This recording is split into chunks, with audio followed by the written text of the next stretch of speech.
What's up? Welcome to the broadcast. This is Uncle D. People wash their ass in the tub, Kamala Harris. You would tune in to Uncle D. D's Black Man Talk. Pull up, homie, take a seat. Don't be a shadow watcher every day. You learn something and you earn something. Let them know and drop some money in the plate.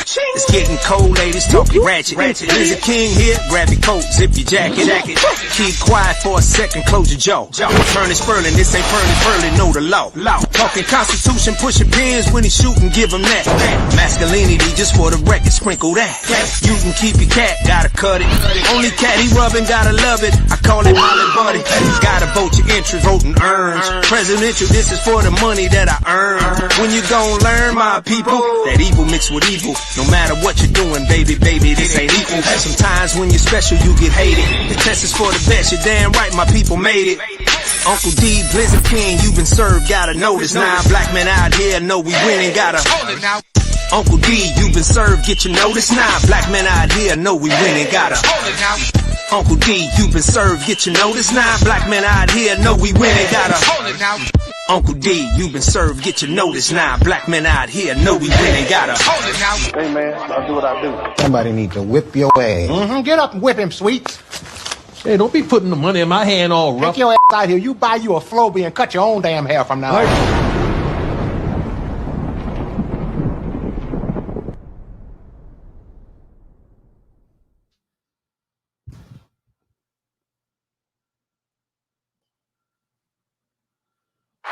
Hey, what's up, everybody? Welcome to the broadcast. Shout out to everybody, man. I hope y'all having a great Thanksgiving. I hope you all are spending time with your family members. I hope that you got enough to eat. You got some good turkey. I hope you're feeling good about yourselves, man. What's up, everybody? My name is Dennis Spurling, also known as the Blizzard King. And I want to give a big shout out to all the people who are enjoying this broadcast with me. I wanted to make sure I did it today. I know you all at home, you don't have anything to do. And I think this is a great time to continue our conversation. Generally speaking, about the direction that Black America is heading, right? And one of the biggest events that we still are talking about, especially considering that you still got people trying to figure it out, the fallout has been epic. And that's how the Democrats misjudged and lost Black American support. Damn. Somebody type damn in the chat room. Shout out to all my guys, JJ Diesel, Cowboy Monk, Glow Hardy. Big shout out to all of my guys with the wrenches, Pooh Man 313. Big up to everybody, man. But we're gonna have a great conversation. We're gonna really learn some things tonight. Somebody type learn something in the chat room, man. That's what we do over here. Some people tell twerk something. I'm saying learn something in the chat room, because if you're not spending your time learning, then you're missing out. It's a very complex world, but it's good to learn. So anyway, it's just time to have a brutal conversation. One that many in power would prefer we avoid. One that strikes to the heart of why Black Americans, especially Black men, are turning their backs on the Democratic Party in record numbers. Let's be clear. This isn't just about politics. It's about respect. It's about survival. It's about the dignity of a community that has carried this country on its backs for centuries, only to be sidelined and ignored and disrespected by the very institutions we helped build. Look, for decades, the Democratic Party has treated Black Americans like a guaranteed vote, a reliable block to be trotted out every 4 years and forgotten the moment the polls close. They fed us symbolic gestures, kente cloth photo ops, meaningless slogans, hollow rhetoric, while leaving the real issues that plague our communities to fester. And now in 2024, the chickens have come home to roost, as the good brother Malcolm X once said. Record numbers of Black Americans voted for Donald Trump. Damn, somebody type damn in the chat room. Or even worse than that, a lot of them stayed home. The couch won their vote. And see, this wasn't an accident. It was a referendum on a party that has become so detached from the realities of Black life in America that they didn't even see it coming. Let's talk about what they got wrong. First, they completely miscalculated Black culture. Okay? Something that I talk about in depth on this channel. Okay? Understand that Black Americans are not a monolith, but we are a proud, resilient people with deeply rooted values. And these values include faith, family, and the underlying commitment to justice, and not performative justice either. See, the far left touts, okay? That's what they, but look, that's not it. Okay, we wanted real, tangible outcomes, yet the Democratic Party has chosen to alienate us with policies and cultural agendas that prioritizes everyone else while ignoring the unique struggles of Black Americans. They've bent over backwards to cater to every other minority group and immigrants. And I'm not just talking about immigrants. I'm talking about illegal immigrants. And these far left ideologies, while telling us to wait our turn as if we haven't waited long enough, giving all these freebies and goodies to everybody else. Let's be real. Many of us are tired of the Democratic Party's over-woke agenda. Somebody type over-woke in the chat room. Shout out to my man Jamal Smith. Thank you for being the first person to contribute to the super chat. Somebody type over-woke in the chat room. Somebody type over-woke. Just like overbaked. You know how you could do something too much? It's over-woke, it's overbaked. Yeah, we are tired of being lumped in with people of color. Somebody type people of color. Are we a people of color? Right? Because that category, right, it doesn't capture our unique experiences. Okay? See, it dilutes who we are in favor of a progressive coalition that prioritizes immigrants, LGBTQ, and all of that, and all of those groups, and anybody else that can come up. It prioritizes over our bread and butter concerns as Black Americans. And look,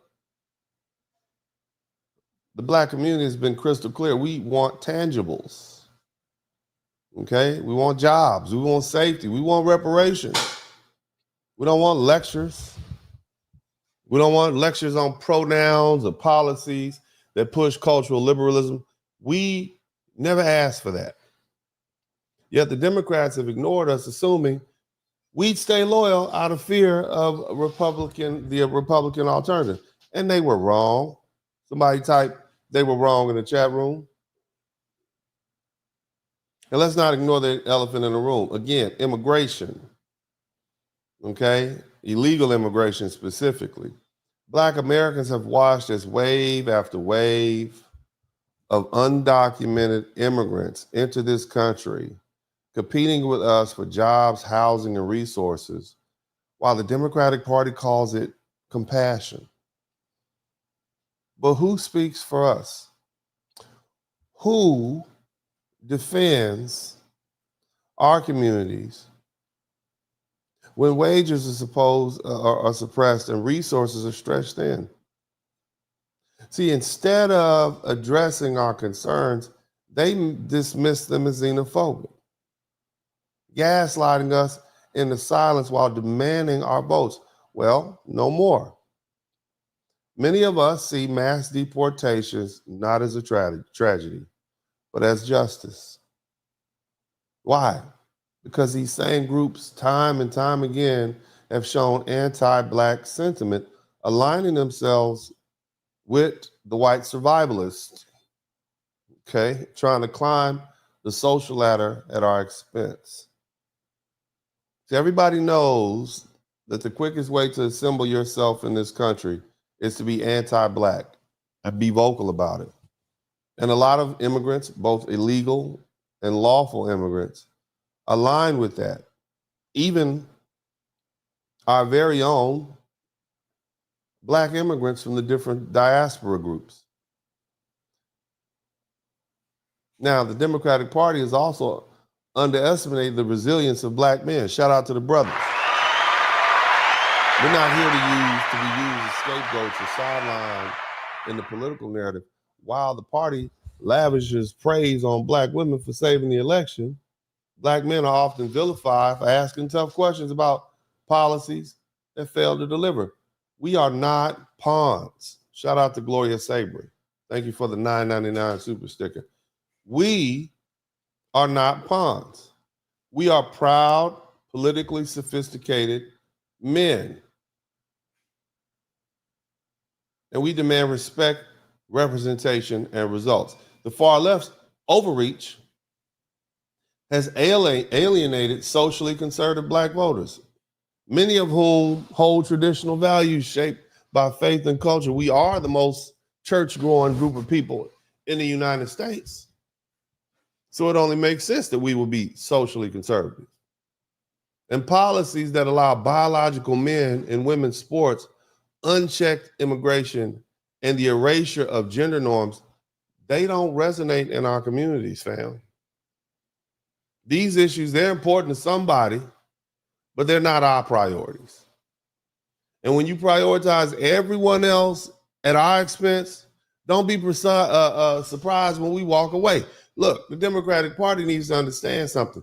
Black folks are done being ignored. We are no longer satisfied with symbolic gestures or blanket policies that lump us in with other groups. We are demanding tangibles, okay? We want measurable policies that address the racial wealth gap, mass incarceration, and systematic inequalities that we fought against for generations. And if those tangibles aren't delivered, we will take our votes elsewhere, or we will withhold them altogether. This is not a betrayal. This is survival. And it's a message that the Democratic Party must hear loud and clear. If you do not respect us, if you do not deliver for us, if you do not prioritize us, you will lose us. See, the 2024 election, it wasn't an anomaly. It was a warning. Somebody typed warning in the chat room. Ignore it at your own peril. See, ladies and gentlemen, this is a new era of Black America. We are no longer the silent, loyal base that props up a party while receiving nothing in return. The old playbook is dead. And it's time to rewrite a new chapter, one where our voices are heard, our priorities are respected, and our future is secure. Now, I want y'all to hear what they're talking about out there. Listen to this crying and whining. Suffer the consequences of their actions, right? They made the choice to overstay their visas or come into our country illegally. So if they get deported, consequences. But you right-wingers shouldn't have to suffer the consequences of your votes. You don't want to. Now, this woman right here is Joy Reid from MSNBC. She is literally telling us she's hoping that we suffer. She's hoping that America or Americans, people who voted for Donald Trump, suffer. And that includes us. That's what she's hoping. Keep listening. Want to be around me because I voted for fascism. No fair. I'm coughing on you with COVID, but you want me to wear a mask for your safety? No fair. My body, my choice. Listen. Well, here's an alternative thought. Now, I want you to keep in mind, this woman's parents she's a first-generation immigrant, okay? And I understand why a first-generation immigrant would be against Donald Trump and would have a problem with the policy, because we already know what Donald Trump said he's going to do. And this is at the heart of the question. This is at the heart of the issue. You put these other folks before us because you have a lot of these folks who are first-generation immigrants in your ear, Democrat Party, and they don't really understand where foundational Black Americans are coming from, or even the immigrants who've been in this country, these Black folks who've been in this country for a while, who may be descendants of immigrants, but they are just as much Black American in their perspective and their socialization as a typical foundational Black American. So this is bad advice. Keep listening. Make your own dinner, MAGA. Make your own sandwiches. Wipe your own tears. Troll amongst yourselves with Elon and leave us alone. You got your heart's desire, the president you dreamed of, and worship instead of Jesus. See that? That's not where black folks are from. But we are not considering Donald Trump. We don't worship him like Jesus. She's just doing too much. Somebody type doing too much. And this time, you didn't even have to storm the Capitol, smash the windows, or try to kill police officers or issue death threats to poll workers. See? You did it just by voting this time. Congrats. You got your way. And he even got away with breaking the law. Yay. He only was prosecuted, Joy Reid, because Joe Biden apparently had a conspiracy of a bunch of different lawyers around the country to prosecute the man. If you're not breaking the law, people are just making up the laws as you go. But brothers and sisters had a lot to say about this. I want y'all to check out what this sister had to say. Fair use. They were never gonna tell Black Americans to go home. They were never gonna send us anywhere. I think that's what other groups fail to realize. Yeah. So now you got a lot of immigrants out here saying, well, they're going to get y'all too. No, they're not. We from here. Okay, we from Detroit, Chicago, Mississippi, Jackson, New Orleans. We're not going nowhere. Shout out to my man Cody Marshall for being the third person to contribute to the super chat. Keep listening.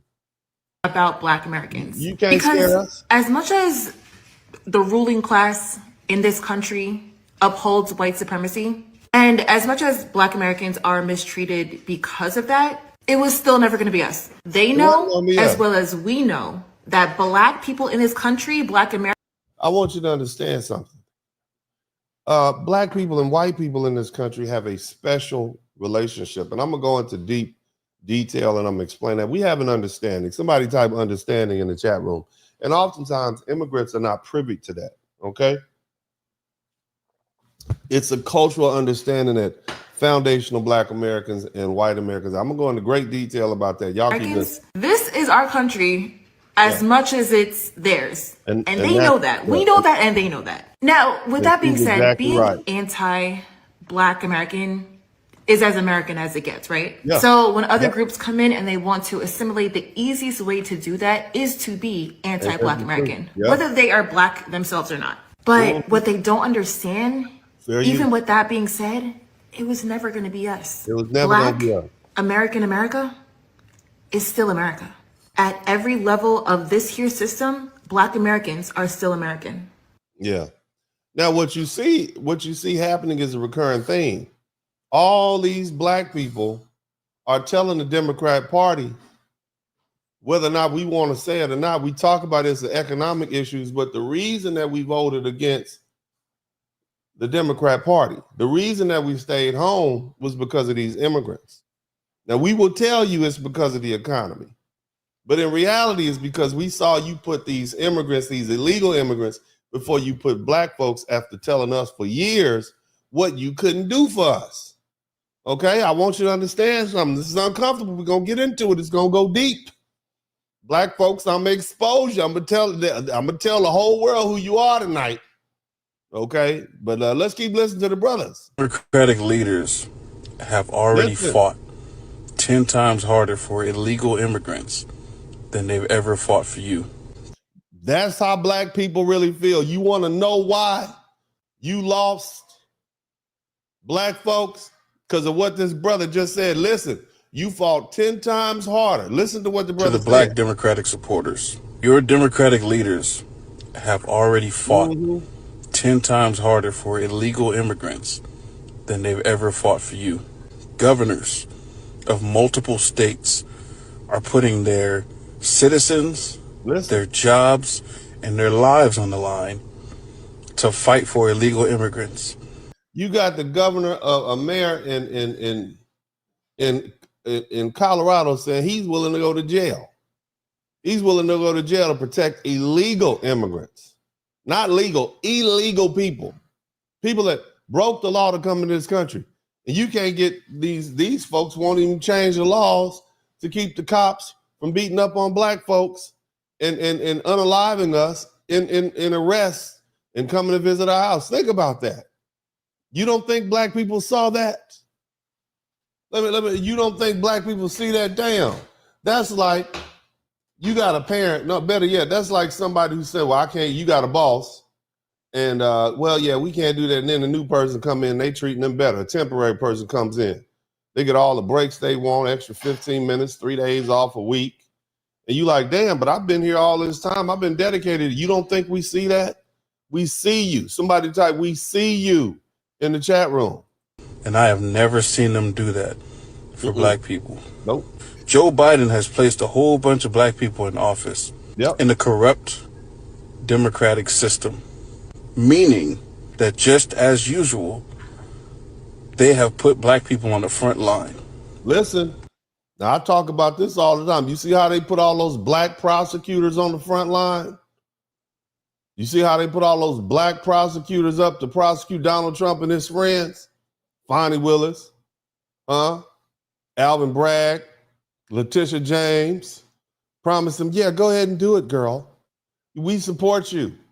And then you see that? And then the first thing they do, Jack Smith, who's a white fella, as soon as Trump is elected, all steam is gone. All these federal lawsuits just disappear the next day before he's even elected. Before the election is finished counting, he's filing a motion to dismiss.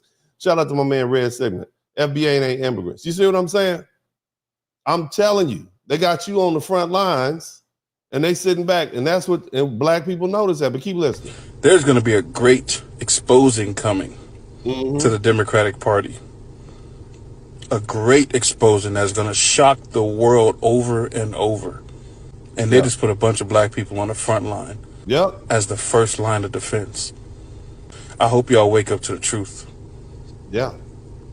Your Democratic leaders set you up for the fall guy. Continue to lie to you. They continue to use you. They continue to fight for everybody else but you. You see a common consensus of black people around America telling you the same thing. You put, the truth, if we hadn't had that Democrat or that influx of immigrants coming up on the southern border, I believe that Donald Trump would have lost. But that immigrant issue, because it's always going to be the economy. But this immigrant issue, you got black people. We saw black people in Chicago. Shout out to Chicago. Black people in Chicago telling us stories about how they're literally trying to replace them. And they're putting these illegal immigrants in the black community. They're opening up shelters for them. They're right next to black folks. They're shutting down parks and facilities that are normally for black children and opening up for immigrants. You did all that. Where's the money coming from? And it's not just white politicians. Brandon, what's his name? Brandon Jackson or Brandon Jordan, whoever he is, the mayor of Chicago. You got black politicians, though. You, as they say, my homeboys used to say in Dallas, you cutting for them. You sit them in, shout out to D-Town. You cutting for them and won't cut for us, and we do all this for you. Not cool. And over here on the right side, we fight for America as a whole. And we fight for the American citizens as a whole. And we fight for the faith of Jesus Christ and Christianity as a whole. What is that telling you? I just told y'all black people are the most church-going people in America. And it's at the point now, the Democrat Party is anti-Jesus. You can't be in bed for a whole bunch of degeneracy and immorality and then consider yourself a Christian. And whether you like it or not, whether Christian, Muslim, or some other faith, black folks are very spiritual and religious people. That's why we have the highest church attendance and pretty much always have. Let's keep listening. Meaning that if you are an American, black, white, Asian, Native, doesn't matter, you will get the same protected rights that we all are getting. Black men fought for that. Black women fought for that. Black people fought for all minorities, including white women, to have these rights. Okay? Keep listening. Any possible way that the American citizen benefits, you will benefit as a black person. Yep. I know you're going to choose your own path. You're going to go your own way. There's nothing that I can do to control that. But as a black man myself, I felt that I need to let y'all know the truth. I'm glad the brother did. Shout out to black men. Shout out to the brother, man. Shout out to the brother. And again, there is a recurring theme. We have a problem with these illegal immigrants. And I'm going to say something. Y'all not gonna like it. I'm gonna dig into it a lot deeper later on. We always like to say that black people aren't racist. And we might not be racist in that we don't hold the levers of power and therefore we cannot institute a racist system. But we damn sure are prejudiced. I'm just gonna keep it 100 with you. Black folks got as many jokes about other ethnic groups as they have about us. Let's keep it 100. And we got plenty of jokes about white folks. Shout out to all my mayonnaise friends. I love y'all. I love y'all. I'm just saying, you can't be in this country and not have this country which is born on racism and it has it and not be affected by it. We're gonna deal with that a little bit. We're gonna go deep in this broadcast, man. But look, listen to this sister. She really, shout out to all my people in Chicago. She is really gonna let y'all have it. Again, I see a recurring theme. Okay. We have a problem with these immigrants. Keep listening. This is who needs to get canceled. Look, we need to cancel D.L. Hughley. Ooh, remember when I told y'all the week that Kamala Harris was nominated? I said, all you artists and entertainers, y'all better sit down. Don't jump out there and start supporting this woman. It's not going to go how you think. The electorate has changed. Shout out to my man, Quantum Solace. He says,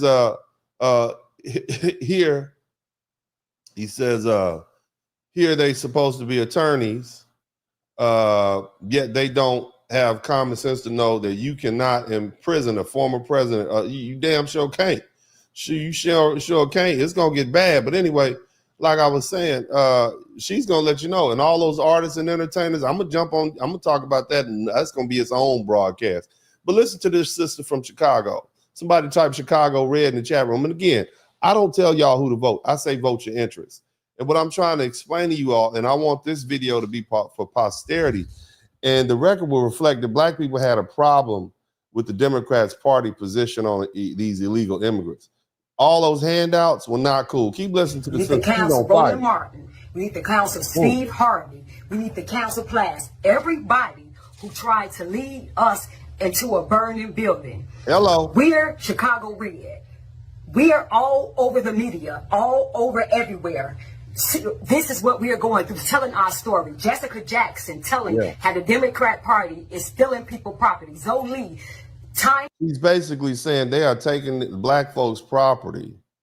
Okay, I think one of the aspects, they're taking black folks' property, replacing it, and filling it and giving the benefits to immigrants. Listen to this is what's going on in Chicago. This is one of our major cities. All right, this is what's happening under, what's his name? What's that man's name? Brandon Jackson. Somebody, what's the name of the Chicago mayor? Keep listening. Time and time again, we have been on every council meeting talking about showing how the Democrat Party, especially in Chicago, is stealing black people property, how they're putting all these illegals in our neighborhood, pushing us out of our homes, and giving them all the resources, all on the backs of trying to tax. We literally been in Chicago for hundreds of years. We've had black communities in Chicago for hundreds of years. And these immigrants, illegal immigrants, walk up over the border and you try to replace them with us? That's no way kind of cool. Let's keep listening. We didn't vote for these people, but we have to suffer the consequences of people who vote just blue no matter who. We got to suffer the consequences of their actions and their uneducated actions because they choose to use identity politics and because they choose to use identity politics is dead. I don't care how many times you call black folk, you sold out. We don't care. It doesn't matter. They can be a Martian. As long as they're doing for black folks, we're cool. Shout out to everybody who's contributing to the Cash App. Good looking out. The Cash App is running across the bottom of the screen. I know some of y'all don't want to do the super chat thing. Cash App is right there at the bottom of the screen. Let's keep listening to this sister. Somebody type Chicago in the chat room. Race to get people in office, all while knowing that they're not qualified and knowing that this is going to be the detriment to the black community. Now, Roland Martin Pratt. And Kamala Harris was not qualified to be the president of the United States, not over Donald Trump. She was not the best candidate.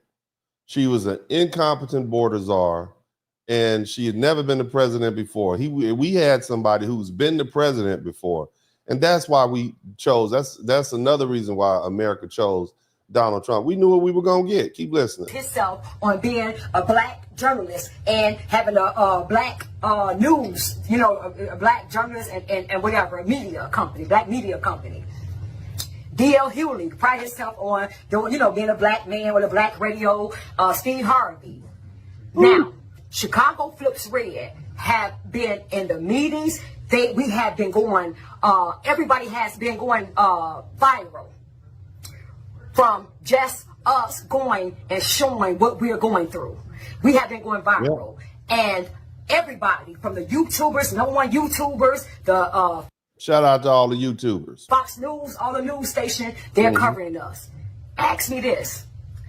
You all don't find it strange that not one, Roland Martin, you on YouTube, not one of these people have asked Chicago Flips Red to come and talk about what's going on. We are black people talking about black. Because they don't want you on there. They don't want to, they know what if they don't know now, they should know what black folks are coming. Their jobs are wrapped up into pushing the Democrat Party. They expected a whole bunch of stuff. That's why you got all that fallout. Shout out to my man, Red Falls. Democrats done a Dixiecrat, even though they claim to be progressive, they move like the regressive, oppressive agents they truly are.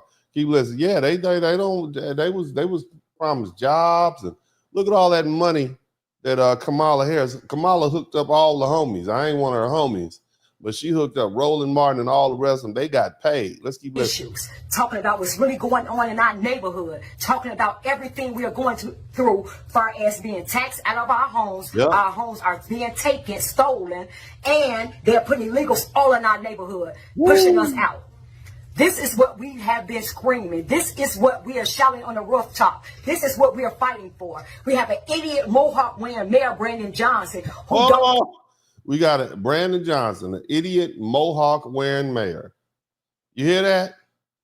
An idiot Mohawk wearing mayor. Boy, Brandon Johnson, you are not going to get reelected, sir. Yes, he's black and he's a Democrat. And he don't care nothing. He's a dictator. He don't listen to the people. He don't care what the people want.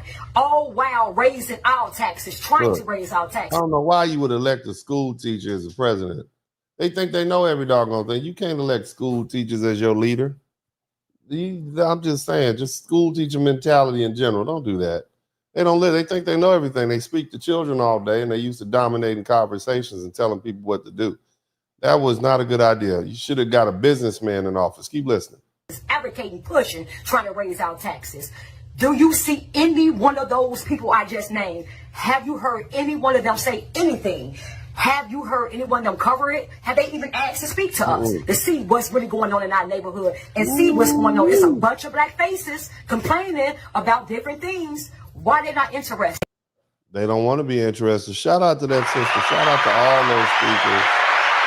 Y'all make sure y'all get the likes up. Hit the likes up. We got a lot of people in here. Y'all hit the like button. And also contribute to the super chat when you learn something. Now, look, let's go ahead, and I've laid the foundation. And I'm going to take you on a trip, and I want you to understand something. See, the question we should be asking ourselves is why record numbers of African Americans voted for Donald Trump or sat at home and rode the couch. And the thing about this 2024 election cycle, it laid bare an uncomfortable reality for the Democratic Party. When you got records of black folks, foundational black Americans, voting for Trump or sitting at home, this is a political realignment. And despite Trump's affiliation with the Republican Party, which is perceived by many as harboring white supremacists and nationalists, okay, it's not just a footnote in history, but it's a scathing indictment of how far the Democratic Party has fallen from its once steadfast relationship with black voters. 20% of black men voted for Donald Trump. 9% of black women voted for Donald Trump. And a whole lot of black folks sat at home. Okay? And go back, let's go back to the subject of, black folks voting with the Republican Party. And the Republican Party is known for harboring white nationalist sentiments, at least some of their constituents. They got a saying that says, politics makes strange bedfellows, okay? And that has never been more befitting than right now. For decades, black folks overwhelmingly supported the Democratic Party, and not necessarily out of affection. We don't love them, okay? But it was because it was the lesser of two evils. We've heard of that before, right? The lesser of two evils. And the GOP, right or wrong, has long been associated, okay, with policies and rhetoric perceived as hostile to the black community, from the Southern strategy of the 1960s to the modern voter suppression efforts. Yet, in November of 2024, a significant number of black people who remain keenly aware of our historical grievances cast their votes for Donald Trump. What does this shift say about the Democratic Party? It speaks volumes about their failure to address the material and cultural concerns of Black Americans and the widening gap between the Democrat elites and the communities they claim to represent. Black folks have been the most loyal voting bloc for the Democratic Party since the New Deal era. And this loyalty deepened during the Civil Rights Movement. As Democrats embraced this landmark legislation like the Voting Rights Act in 1965, they had us, okay? But over time, that relationship has grown increasingly transactional, with black folks receiving symbolic gestures and rhetoric instead of substantive policies that address these systematic inequalities we've been claiming about. Now, under these recent Democratic administrations, Clinton, Biden, right? Barack Obama, black folks feel our communities have been left behind. The Obama era, for instance, brought historic symbolism, okay? Black man, black woman in the White House, black kids. We got all the symbolism we can handle, but we had limited tangible progress on issues like wealth, inequality, and criminal justice reform, and police accountability. The Biden administration, similarly, it failed to deliver on campaign promises such as voting rights protection, student debt relief, and economic support that was tailored for our communities. You understand me? That's what you got. Absolutely nothing. Now, he appointed 39 black female judges, but that was it.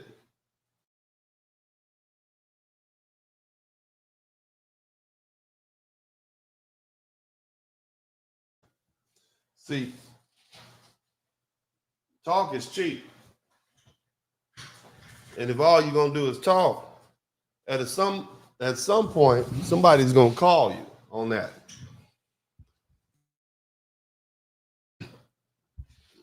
Meanwhile, in the black community, you got rising crime in predominantly black neighborhoods, skyrocketing inflation, and this whole illegal immigration crisis. And it's disproportionately affecting lower income blacks. And all of that went unaddressed. And these realities foster the growing sentiment that the Democrats take black votes for granted. And I think we all agree with that. Now, in walks Donald Trump. His rhetoric and the policies have undeniably been polarizing, but Trump offers something Democrats didn't, and that's tangible promises.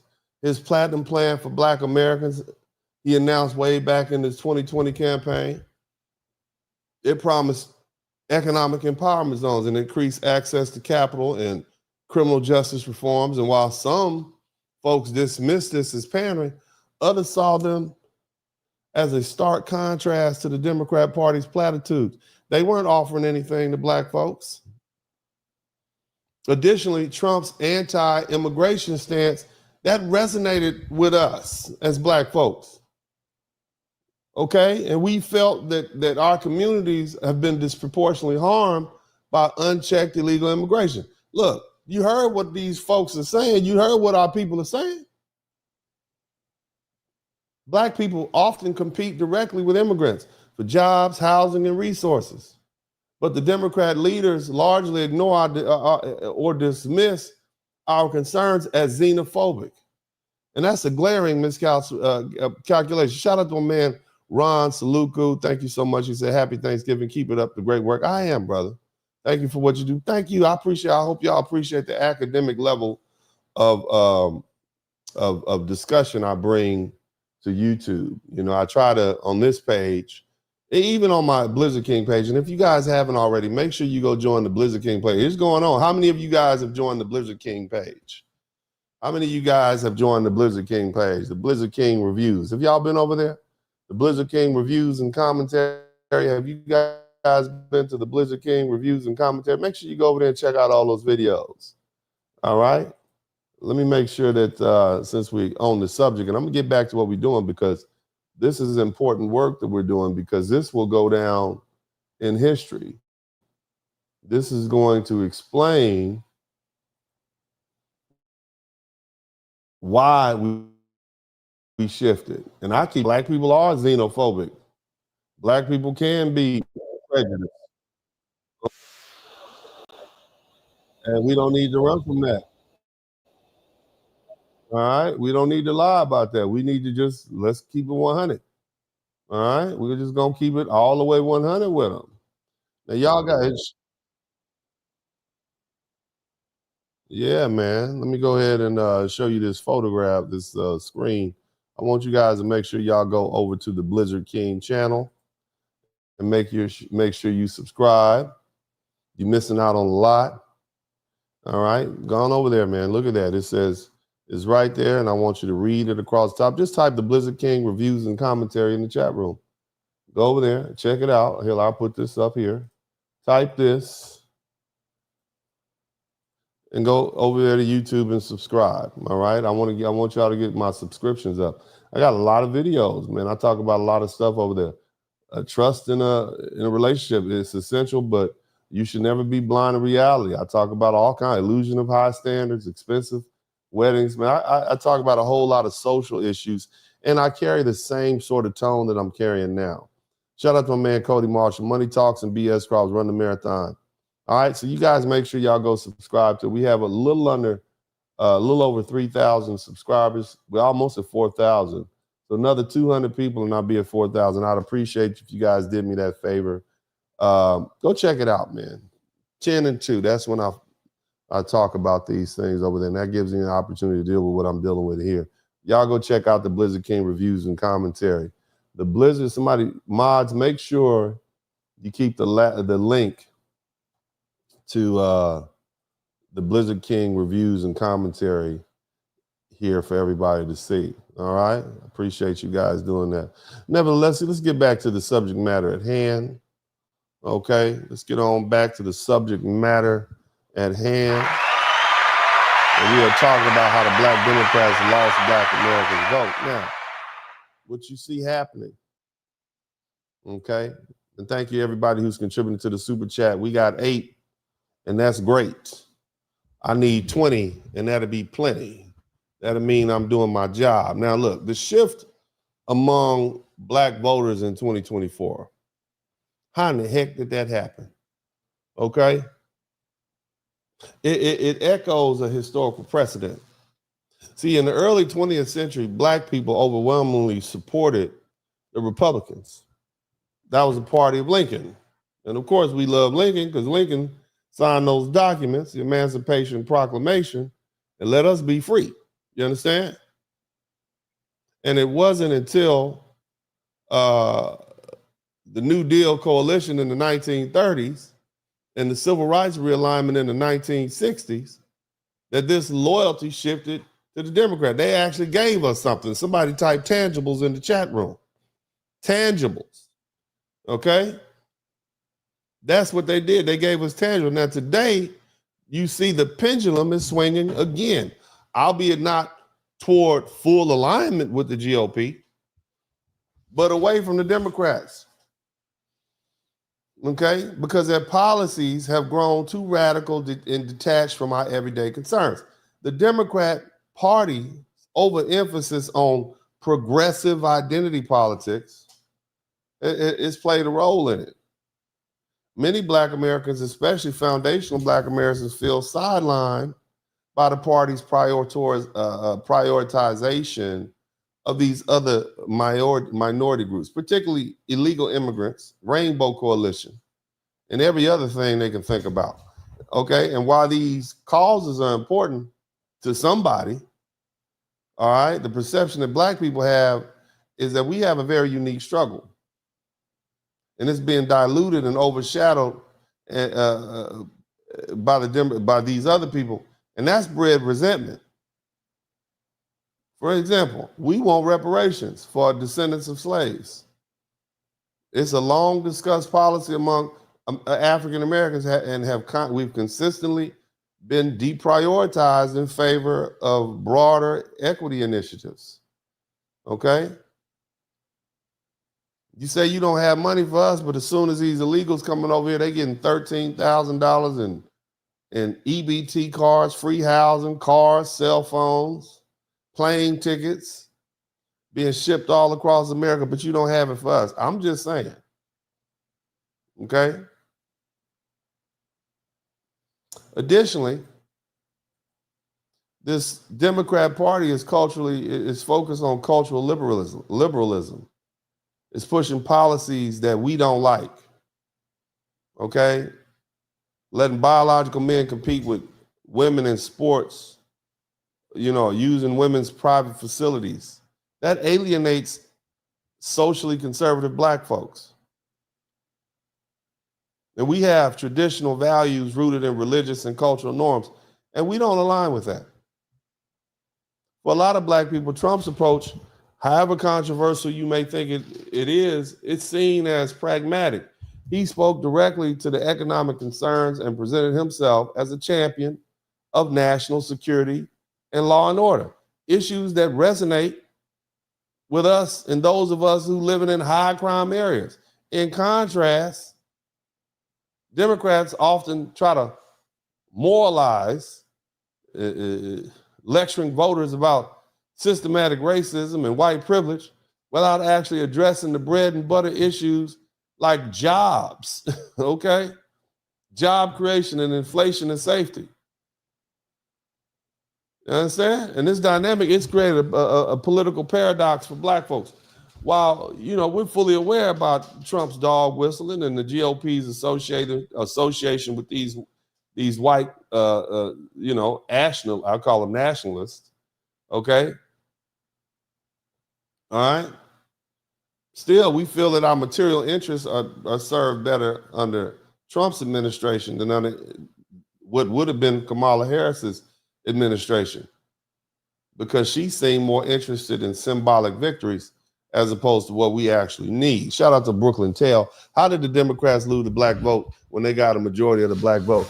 Yeah, they got a majority of the Black vote, but they got Black people, Black men voted 20% for Donald Trump. And that may not sound like a lot, but it happened in the swing states. He got 9% of the Black female vote, and it happened in these swing states. And here's another thing. Black people were disinterested in voting for the Democrat Party. And so the couch also got some of the votes. So what you see happening is a political shift. Now you might look at the numbers and also what you see is there's an increasing trend, and this trend is not going to stop. That's what you see happening. So yes, they did lose the Democratic vote. They lost it to the couch and they lost it to Donald Trump. And it doesn't take that much because the nation is pretty much split. More people in the polls leading up to the election, more people identified as Republican in this country than Democrat. You understand what I'm saying? So keep that in mind. So they lost the Black vote and they're going to continue losing the Black vote. Somebody type Chicago red in the chat room. But thank you so much for your question, Brooklyn Tale. And also, African Diastotic said, this is 2 Thanksgiving oxtails I done seen on your plate. Thank you so much, fam. I appreciate it. Look, the fact is, Black Americans historically have been the backbone of the Democratic Party. Okay? And the fact that they're even considering the Republican alternatives is a damning indictment. It signals a complete failure to address the concerns of one of the most loyal constituencies. And this realignment that you see happening, though not yet a wholesale shift, it's a warning. It's a warning to the Democrat Party that they must recalibrate their platform to focus on what concerns Black people, and that's economic empowerment, safety, and the respect of Black Americans and our unique cultural and historical identity. Otherwise, they're going to lose their most loyal voter base forever. And if they can't win without Black people, you see? So this 2024 election wasn't just a referendum on Donald Trump or Joe Biden. It was a referendum on the Democratic Party that has grown complacent, detached, and unwilling to listen. And for Black voters to align even temporarily with a party associated with historical oppression, i.e. the Republican Party, it should be a wake-up call for the Democrats. Because if they fail to heed it, the political landscape may be unrecognizable in the years to come. Now, why nationalist appeals to Black Americans, especially Black men? Nationalism, not Republican, not Democrat, nationalism. In other words, putting America first. Why does that appeal to Black people? Okay.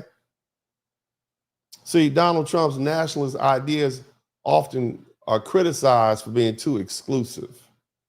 But they've surprisingly caught the attention of many Black Americans, especially Black men. And his version of nationalism isn't about race, but it's about putting America first. I mean, who's mad at Make America Great Again? Putting America first?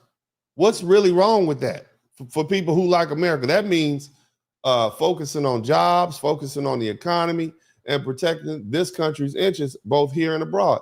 For Black folks who've been locked out of opportunities for generations, these policies feel like a chance to finally get a fair shot. Shout out to my man, DeLon Simpson. Trump mopped up oil stains in the streets with Camelon Biako, with Chameleon. All right, and so what do nationalist policies look like? Job first, okay? Fighting for American workers, that's what it looks like. Donald Trump made big promises to protect jobs by renegotiating trade deals like NAFTA and putting tariffs on foreign goods. Now, the critics say it hurt global market, but for Black Americans, it meant something else. More opportunities in manufacturing, logistics, and these industries where many Black men work. And his policies are aimed to bring those jobs back to the U.S. after years of outsourcing. And for those who've been waiting for a stable, good-paying job, this is a step in the right direction. The other thing is illegal immigration, and everybody will tell you these secure borders, the unsecure borders are a problem. Okay, and tackling immigration also means protecting wages. See, Trump's hard stance on immigration, including building a wall, it angered a lot of people. But for some Black folks, even way back in 2016, it hit home economically. See, these illegal immigrants, these undocumented immigrants, often take low-wage jobs in fields like construction, agriculture, and hospitality. That means hotels and restaurants and whatnot. And that creates stiff competition for Black workers, people already struggling at the bottom of the pay scale. And so by slowing down illegal immigration, Trump promised to keep wages fair and give American workers, including Black Americans, a fair shot. When I was young, we didn't have Mexicans cutting our grass. The teenagers in the community cut our grass. I was one of those teenagers in the 1980s that would go around with my lawnmower cutting grass for folks, $20. That's what I did. But now with all these illegal immigrants, it's a cash game. So, where do I get it? If I want to get a job working at one of these restaurants, a fast food restaurant, it's filled up with people that would have otherwise been able to cut grass. But they got to find jobs otherwhere. So you shrinking the available jobs everywhere.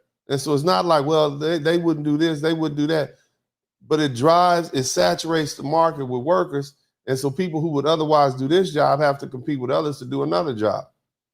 By eliminating the illegal immigration, employers have to pay. There's more work for us, okay? The other thing is, these cities, especially we need to rebuild our cities. We need to fix what's broken. Trump's America First, somebody type America First in the chat room. His America First ideology includes fixing our country's infrastructure, our roads, our schools, our public services. They've been falling apart for decades. And Black communities are in the urban areas are neglected. And look, it sounded to me like a chance for a long overdue inward investment, better public services, safer streets, more business opportunities. That could make a real difference in places long been ignored. Go to some places like in Detroit. It looks burnt out. Same thing in Chicago. Same thing in many of these Midwestern cities. Go to some of these places over in the Appalachian Mountain, just burned out. We need to reinvest in America. The other thing is respecting our veterans. Shout out to all the veterans in the chat room, man. Y'all state your name, rank, and serial number. All my veterans in here. But, and that also includes supporting Black service members, okay? Black folks have had a proud history of serving in the military. And Trump's focus on improving healthcare and education and job opportunity for our veterans, that struck a chord with Black veterans and their families. Either you got a Vietnam vet, relative, uncle, you got a Iraq war veteran uncle, this is a Korea veteran, and so that's part of our family culture too. And for those who've sacrificed for the country, everybody, these policies felt like respect. It felt like a respect that we deserve. And the other thing is we need better schools and more options for our kids. Trump's push for school choice and charter school, that gave many Black parents hope. Instead of being stuck in a failing school in the inner city, you can pick the school you want to go to for your kids. Now, if you live in the ghetto, you got to go to school in the ghetto. And if you try to put your child in some school somewhere else, you might end up in jail for it. And so for decades, Black children have been on the losing end of educational inequality because we got teachers who don't give a damn in these inner city schools, and they're just there to pick up a check. And so his policies offer a way out of a broken system, and I like it. Now, in the past, policies like these might, that might not have worked for Black Americans because of segregation and discriminatory laws and other forms of systematic racism. In other words, nationalism doesn't work if you're not even seen as a citizen and you don't have the rights of the other citizens. Today, we agree that racism is still a reality, okay? And many of the obvious barriers, but many, like the legal segregation, that's been removed, okay? That means policies aimed at boosting American workers and families. That actually includes Black Americans. It gives us access to opportunities. See, housing discrimination, employment discrimination, discrimination in the military, that's illegal.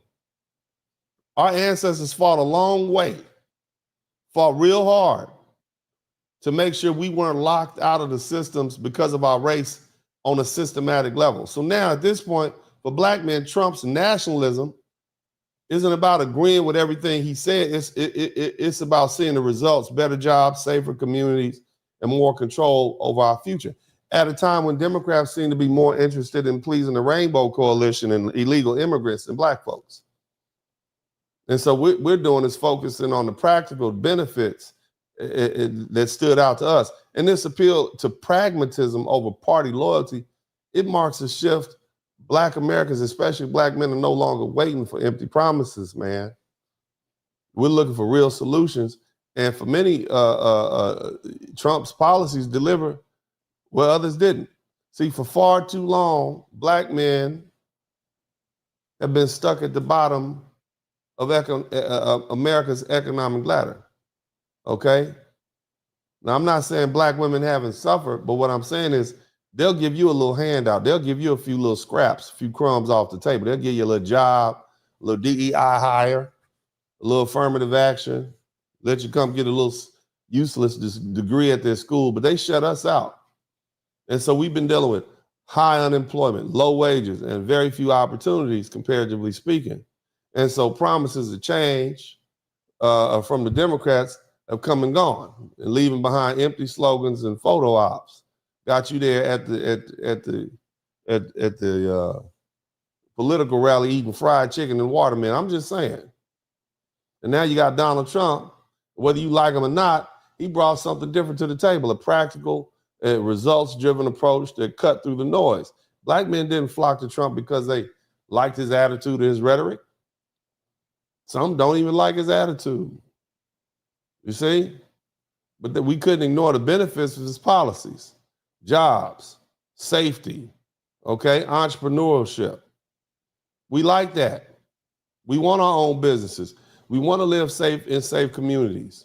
Some of the most treacherous communities in America are run by Democrats. Democrat men, look at Baltimore. Look at Chicago. Been under Democratic rule for decades. And see, so the writing is on the wall, fam. Black men are tired of being taken for granted. Okay, we're tired of being told to vote Democrat. That's why 20% of us voted for Trump.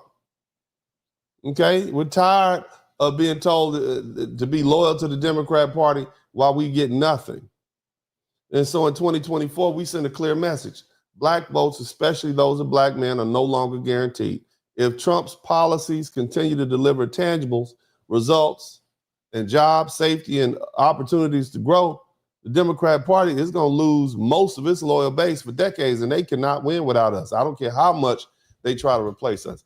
It's no longer enough to just offer platitudes about systematic racism or expect black men to stay loyal while prioritizing other groups. Black men are demanding tangible policies that make our lives better. If the Democrats fail to deliver, the GOP stands ready to step in with a platform. It may not be perfect, but at least it gets results. This is a new reality. Okay? It's a new reality. Trump's nationalism isn't about words, it's about actions. His policies give black men something that Democrats haven't done in years, a reason to believe our struggles weren't being ignored. The Democrats can no longer assume black men will just vote for them out of fear of the alternative. This isn't about loyalty, it's about survival. We are not afraid of racism, okay?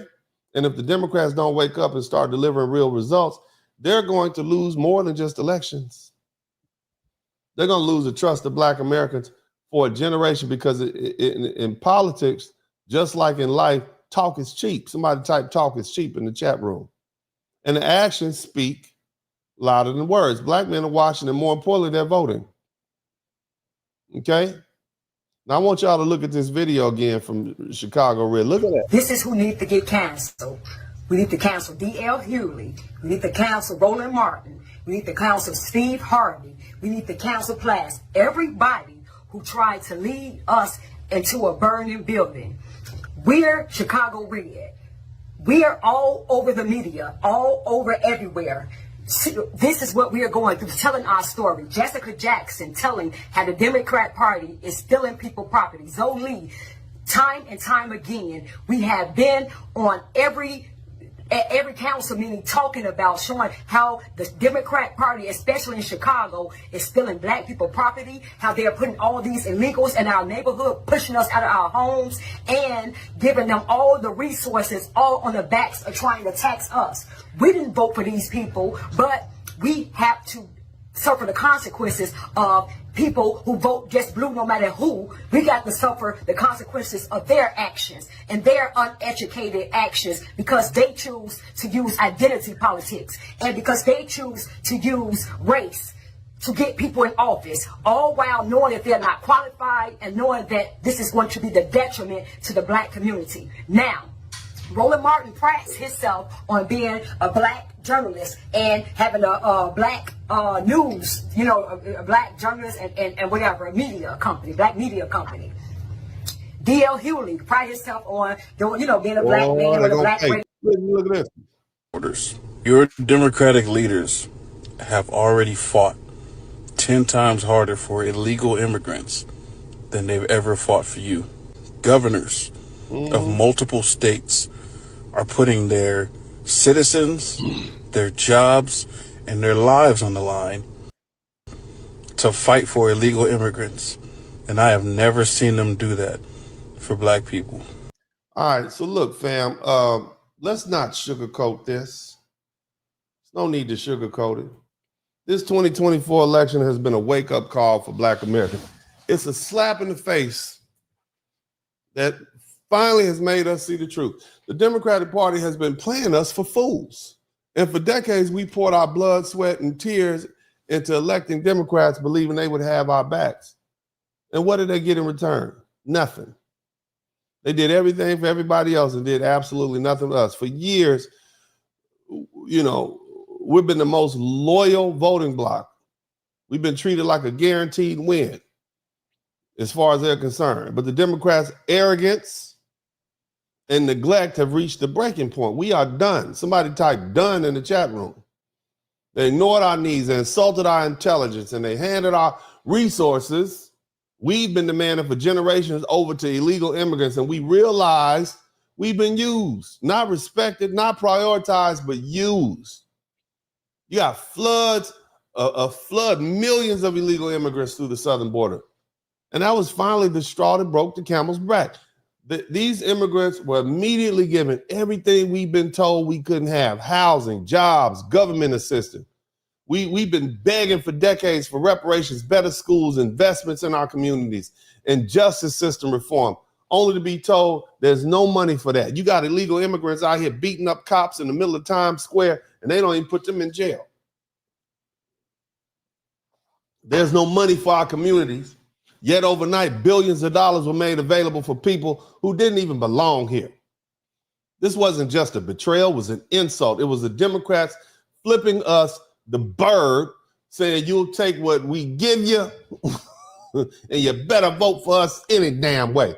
And for decades, they assumed we just stay loyal because alternatives seem worse. They counted on us being afraid of the Republicans, right? But in 2024, that changed. Black Americans woke up and we saw through the lies and the manipulation. We realized we'd been used as political pawns while everybody else, especially these immigrants, and we didn't like the LGBT Rainbow Coalition, but we damn sure didn't like the fact that these illegal immigrants was a tipping point. They got the attention, they got the resources, and all we got was empty promises. Look, the Democratic Party had no intention of ever delivering any tangibles for us because they thought we'd never demand them. That's what you're looking at. But now we're demanding and we're done waiting. Now, here's some advice that I know the Democrats will never follow. Okay, let me give you some advice if you want to get black folks back. Number one, stop pandering. Enough with the damn photo ops and kente cloth stunts and empty slogans. Black Americans don't want to be represented in gestures. We want real change. Number two, you're going to have to deliver tangibles. We want reparations. We want targeted investments in the black communities and education reform. That's non-negotiable. Anything less is a joke. The number three, we want to be prioritized. Okay, just like you prioritize those illegal immigrants, black Americans, we're tired of watching our resources go to illegal immigrants and other groups while we get pushed to the back of the line. It's time to put us first, because without our votes, the Democrats, you're not going to win, and you're not going to replace us. We are here to stay. The other thing is we want respect, especially for black men. Stop treating us like goddamn villains. And when we speak up about being ignored, stop assuming we're gonna fall in line. Listen to us or lose us. Let me say that again. As far as black men are concerned, Listen to us or lose us. Here's a harsh truth. Democrats know what we want. They know damn well what we know. They've read the polls. They just refuse to deliver. Why? Because they don't care. Black Americans are useful votes, but expendable when it comes to the distribution of resources. This isn't an accident. It's a strategy. The Democrats see other groups as more valuable and politically, so they cater to them while giving us nothing but platitudes.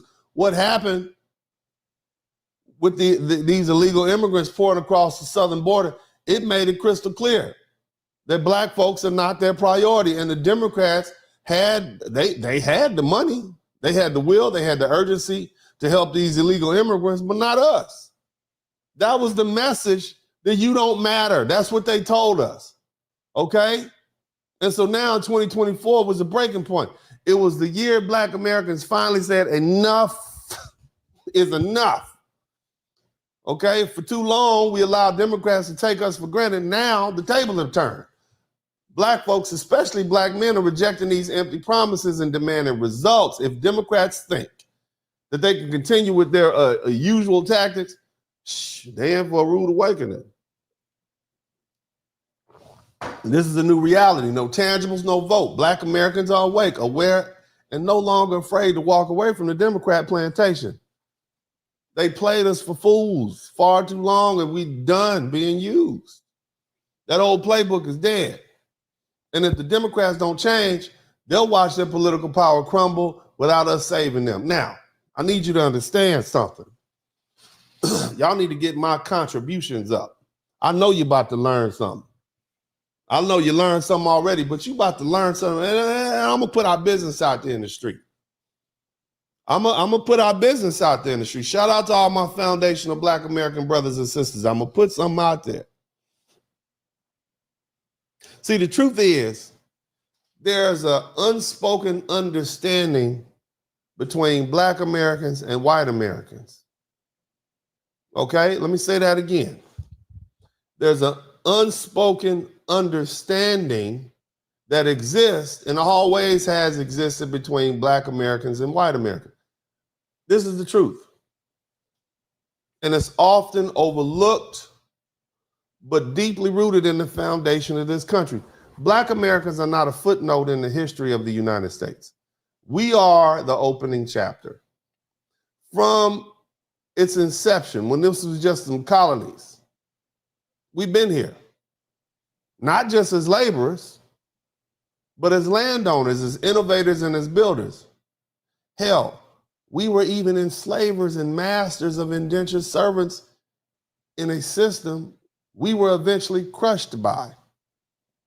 See, ours is a story of participation and sacrifice that stretches back further than 1619.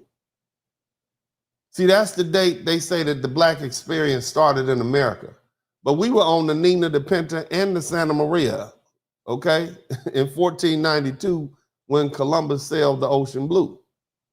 You understand me? Even though he made it to the Caribbean, one of the first cases having to do with slavery was a Black slave owner being sued by his Black indentured servant saying he needed to be free. So we've been here. Somebody type, we've been here in the chat room. I know. Did y'all know that Barack Obama is related to slave owners through his mama's side? And that first slave owner was a Black person? Ain't that something? So technically, Barack Obama, through his white mama's side, has foundational Black American roots. Isn't that something? Look at the history. We've been here. We all in it.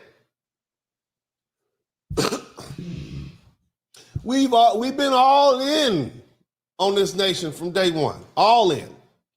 We contributed to its rise while enduring its betrayals. The relationship between Black and white Americans is not just about conflict.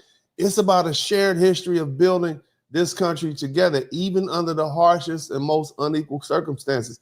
Did you know that the vast majority of white Americans in this country have about anywhere from 8 to 18% West African DNA?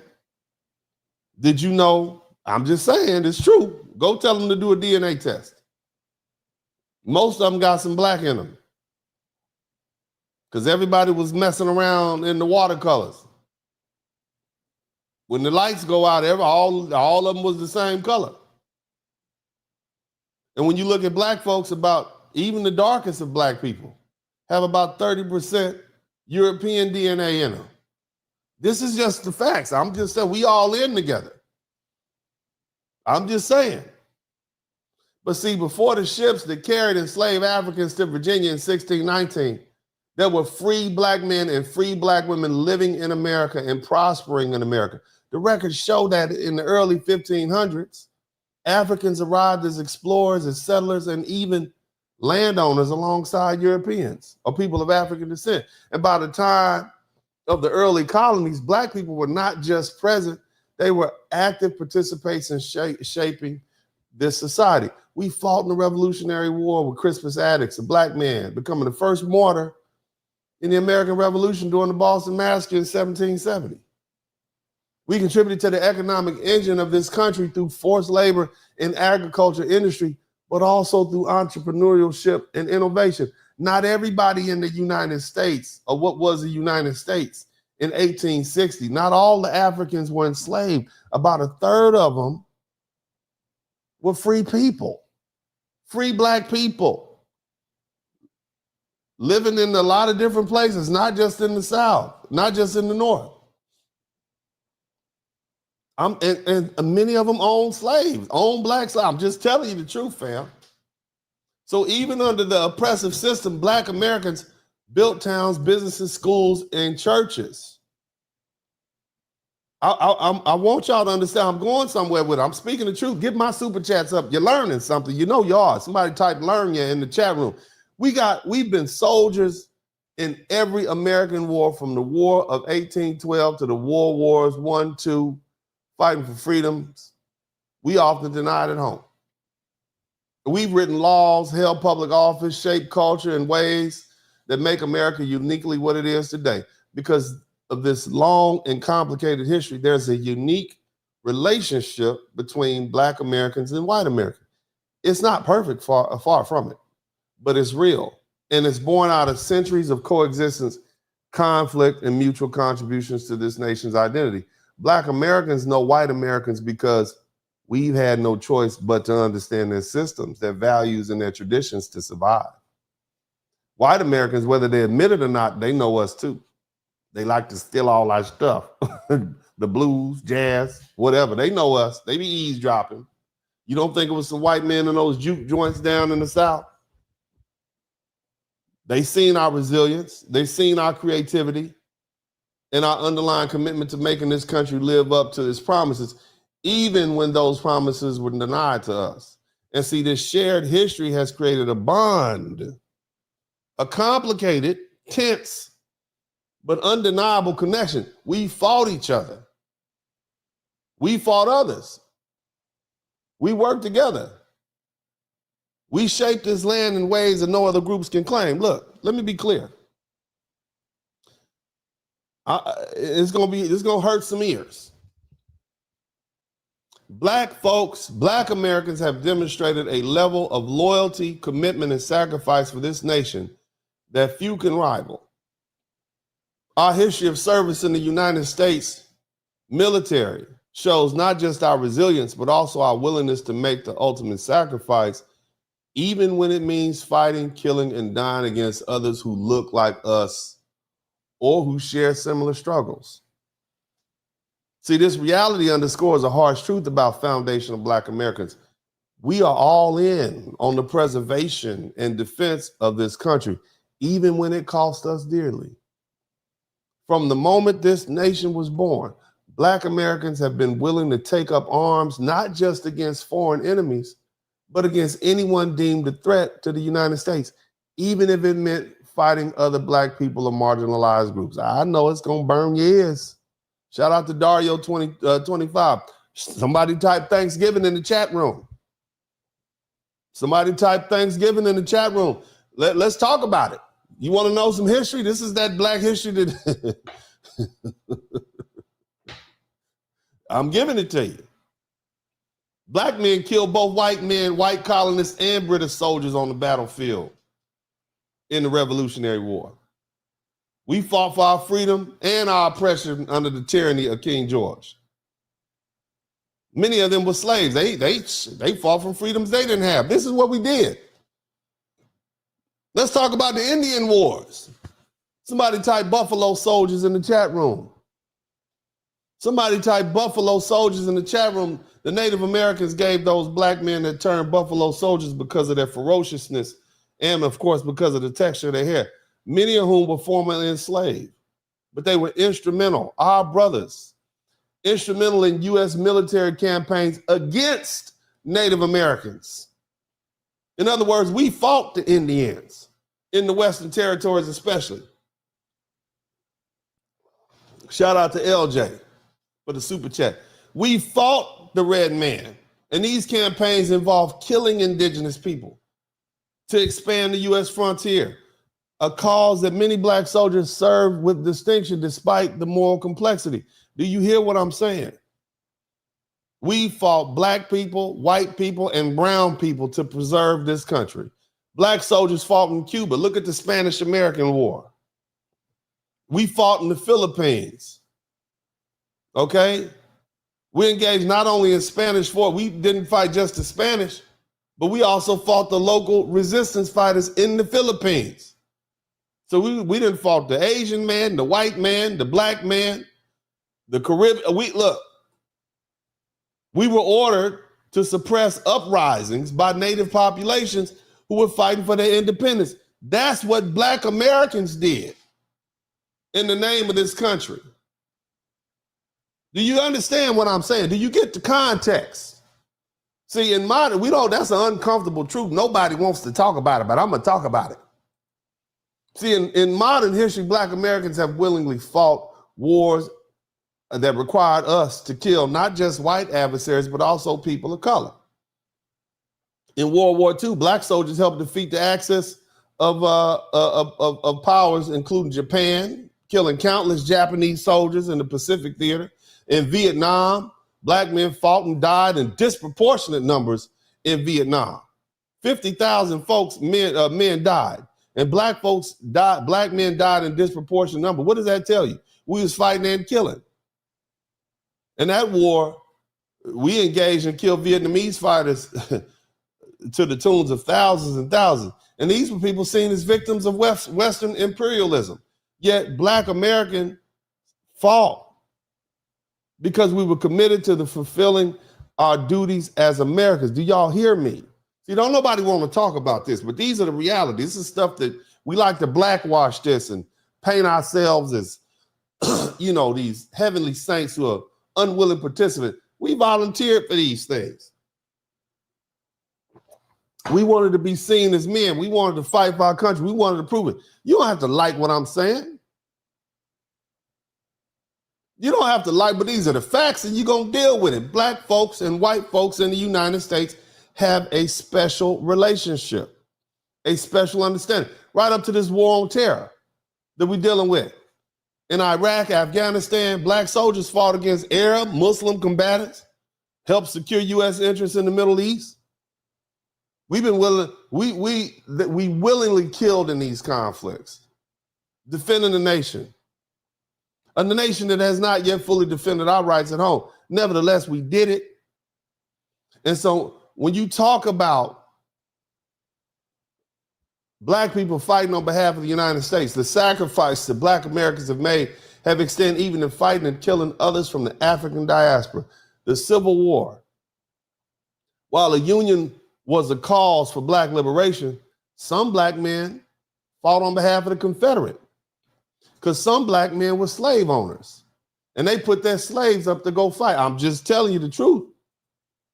You got black folks who were sons of the Confederacy because they didn't want to lose their interest. Native Americans fought on the side of the Confederacy.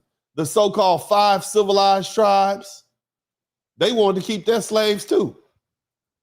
So you were in there killing Native Americans and Indians and black men killing other black men, fighting for what they believe was right. That's what we did. I'm just telling you the truth. And if you go to Cuba, shout out to my man Canary Valens for the collection. I'm preaching. I need 6 more super chats. That'll be 20, and that'll be plenty. Since we talking about Thanksgiving, let's talk about some history. In Cuba, have you been to Cuba? Huh? During these U.S. military interventions in the Caribbean and Central America, black soldiers fought against local populations. Many of them were descendants of African slaves. Some of them could have literally been our relatives. They just got off the boat one stop before us, or a few stops before us. That was black men down there. I want y'all to, let's talk about it.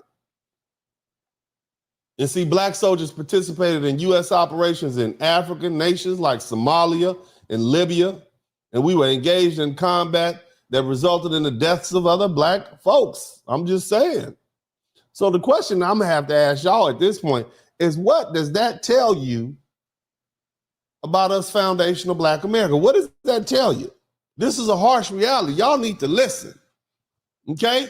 In every bloody battle this nation has fought, black men have been right there on the front lines in the trenches, shoulder to shoulder with the very white men who are so often vilified as imperialistic or driven by the colonizing spirit. Okay, shout out to Mr. Tolbert. Thank you so much, man. We've been right there next to the colonizer. We've been the colonizer's black shadow. That's what somebody typed black shadow in the chat room. We've been right there. From the Revolutionary War to these modern day conflicts, black Americans, and I'm talking about black men and the black women that supported them, okay, have fought and killed and died alongside white Americans to defend and expand the interests of the United States of America. I'm just keeping it 100 with you. Shout out to Simeon Toko and shout out to my man Superstick. What does that say about black men and black people in general? Well, let me tell you. Let me tell you what it says. It says we are not passive observers in the story of this nation. It says that we are active participants. It says we've been as invested in the preservation and the growth of this country as anyone else, despite the injustices we faced and the injustices that we put on other people in its name. It also says we're resilient, we're loyal, and we're willing to sacrifice for a nation that hasn't always returned the favor. Now, it tells us that we have been all in from this nation's inception. We've been right there doing the dirty work. Somebody typed dirty work in the chat room. We've been right there doing the dirt, baby. We've been right there. We've been the colonizers' black shadow. We fought on every battlefield. We killed in this country's preservation. And we sacrificed for its ideals. And even when those ideals excluded us, we did it. Black folks have not just fought for ourselves, but we fought for the survival and growth of the nation that has often failed to reciprocate, but we fought anyway. Despite being denied full citizenship and equal rights and basic dignity, we fought in every war this country's waged. We fought against Native Americans. We fought against Europeans. We fought against Asians. We fought against Arabs. Hell, we fought against other black Americans. We've been on the front lines. And then we turned around and returned to a nation that offered us little in the way of gratitude and opportunity. But we fought anyway, and we killed. And this willingness, shout out to my man Michael Roberts. Somebody typed dirty work in the chat room. Y'all need to be careful when y'all keep calling them white folks colonizers, because they're going to say your black butt was right there with me and you still reaping the benefits of it. I'm just saying. It's the pot calling the kettle black. I know. Well, no, we wouldn't. No, you volunteered. And see, the willingness to sacrifice speaks volumes. Okay? We are not outsiders. We are the very foundation of this union. And we have killed and died to preserve it and to build it. Brick by bloody brick. Now, if America is to move forward, it must finally reckon with this truth. Black Americans are not just part of this nation's history. We are this nation's history. And it's time we recognize that. Hell, our military service alone reveals a deep, undeniable truth. And that is the foundational Black Americans have always been willing to do what is necessary to preserve the United States, even when it means killing those who share our history, our skin tone, and our struggles. What does that say about us? Yeah, it says we loyal. It does say that. But it also says we all in. It says we're willing to kill to preserve this country. We've killed its enemies. We've killed those who resembled us because we believe in the promise of America. You don't gotta like what I'm saying, but it's true. We believe that by fighting, by sacrificing, by showing up time and time again, we could force this country to reckon with its ideals and extend them to us. Didn't work, did work. We still here. We didn't leave. It's been over 400 years. We could have left by now, right? We could have all packed up and went to Mexico. Shout out to my man, Urban Eagle. I'm just saying. Okay? This willingness to fight against our own is not a sign of weakness or betrayal. It's a measure of how deeply we are invested in the United States of America. Foundational Black Americans are not fair weather patriots. We are all in. Somebody type all in the chat room. Somebody type all in the chat room. Even when the fight is complicated, even when it pits us against those who look like us, we are all in. Somebody type all in the chat room. It also speaks to the complexity of who we are. While some may paint Americans' military endeavors as imperialistic, and they might be, but Black men volunteered to be in those ranks. You can't just keep blaming the white man. We fought to integrate the military. We fought to and was mad when they didn't give us guns so we could go shoot them other people of color in World War I, World War II, and Korea. I want y'all to understand that. This is who we are. Black Americans, Black men have fought in these wars of conquest. Shout out to my man, Choose Dude. Somebody type all in. And we did it for the hope that our sacrifices would eventually force this country to live up to its promises, but we did it. Okay? It definitely means we're pragmatic. We fought for a seat at the table, and white folks know that. Even when the table wasn't built for us, we fought for a seat at the table. It means we understand the harsh realities of power, loyalty, and survival in a world that often tries to erase us. We fought for that. Shout out to my man, Cody Marshall. So to these critics, especially you pro-Black folk, quasi, you always complain about what America did, how America's a colonizer, and you don't like the imperialistic history. Understand this. Black men were not bystanders. Your fathers, your great-grandfathers, your grandfathers, we weren't innocent victims. We were all in. We were there. The Buffalo Soldiers was there. All those atrocities that happened to those Native Americans, quote unquote, all the killing, taking of Mexico, right? You know, this used to be northern Mexico. It was some Black folks helping push the Mexicans all the way down to Mexico City. Guns in hand, shaping history right along the white man that we like to condemn all the time. I'm just saying it's true. Check the records. Okay? Nevertheless, we've proven our loyalty to this nation time and time again. We've bled for it, we've killed for it, and we died for it. Sometimes for ideals that we were denied, but we believe it was worth fighting for. That's us. Now, what does that say about us? The most important thing and the only thing I'm concerned about is that it says that we are as much a part of America as its flag, its constitution, and its victories.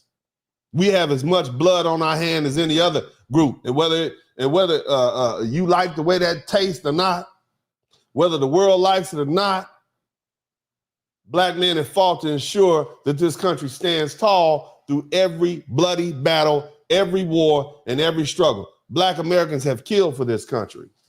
We've killed white men. We've killed Native Americans. We've killed Asians. We've killed Arabs. and we've killed other Africans. And we fought and died not just for freedom, but for the survival of this nation that was built on our backs. And this reality should tell you everything you need to know about foundational Black Americans. We are not outsiders. We are not second-class citizens. We are the foundation upon which this nation stands.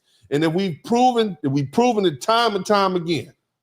And there's no price too high. There's no sacrifice too great for the preservation of what we built. Now, Marcus, shout out to you for the super sticker. Shout out to you again. Now, I want you to understand, let's talk about the dynamics of immigration. And all of that was a prelude to what we're about to talk about. How does that fit into this dynamic? See, immigrants come to America seeking opportunity, equality, and freedom. They arrive believing in the ideals that all men are created equal. And we know that ain't goddamn true.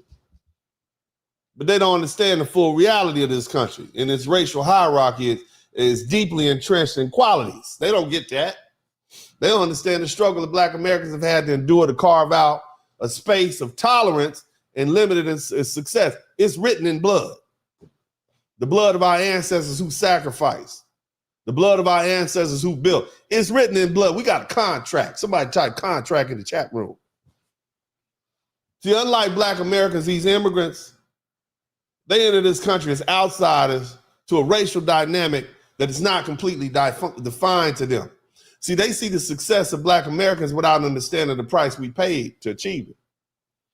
And many of them adopt the attitudes of the white supremacists, distancing themselves from us, trying to assimilate, right? They want to climb the social ladder by saying, yeah, we don't like those Black folks either. Okay? They step up on the shoulders of a community that fought and bled for the rights that they enjoy right now. If it wasn't for us, you wouldn't be here.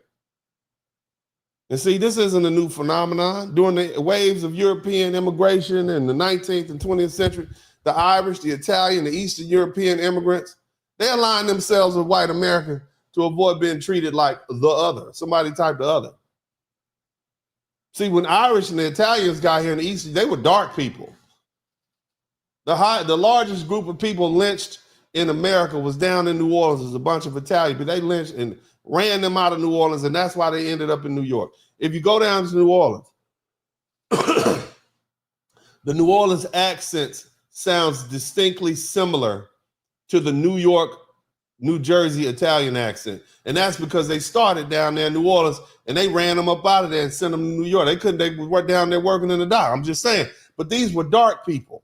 The Irish have always been hated by the British. Eastern Europeans, they were just a bunch of brown people too. But they assimilated and began to call themselves white. Now, the same pattern exists today between immigrants from Latin America and Asia and even Africa. As dark as they're darker than us. But they've assimilated and they've taken on these anti-foundational Black American views in an attempt to try to assimilate into the society. I'm just saying, it is what it is. Y'all know it. That's why they spend all their time talking bad about Black folk. Look at that boy from Fresh and Fit. What's his name? Myron. That boy, he black as hell. He think he, boy, if you don't know. But anyway, what makes this dynamic even more painful is the system enables it. Okay? I just explained the sacrifices that Black folks make. Black Americans have been here. We've been told for decades there is no money for reparations, for investment in our communities, or fixing the inequalities that have plagued us since the founding of this nation. Yet, when millions of illegal immigrants flood the southern border, resources magically appear. Housing, jobs, education, healthcare, it just came from nowhere.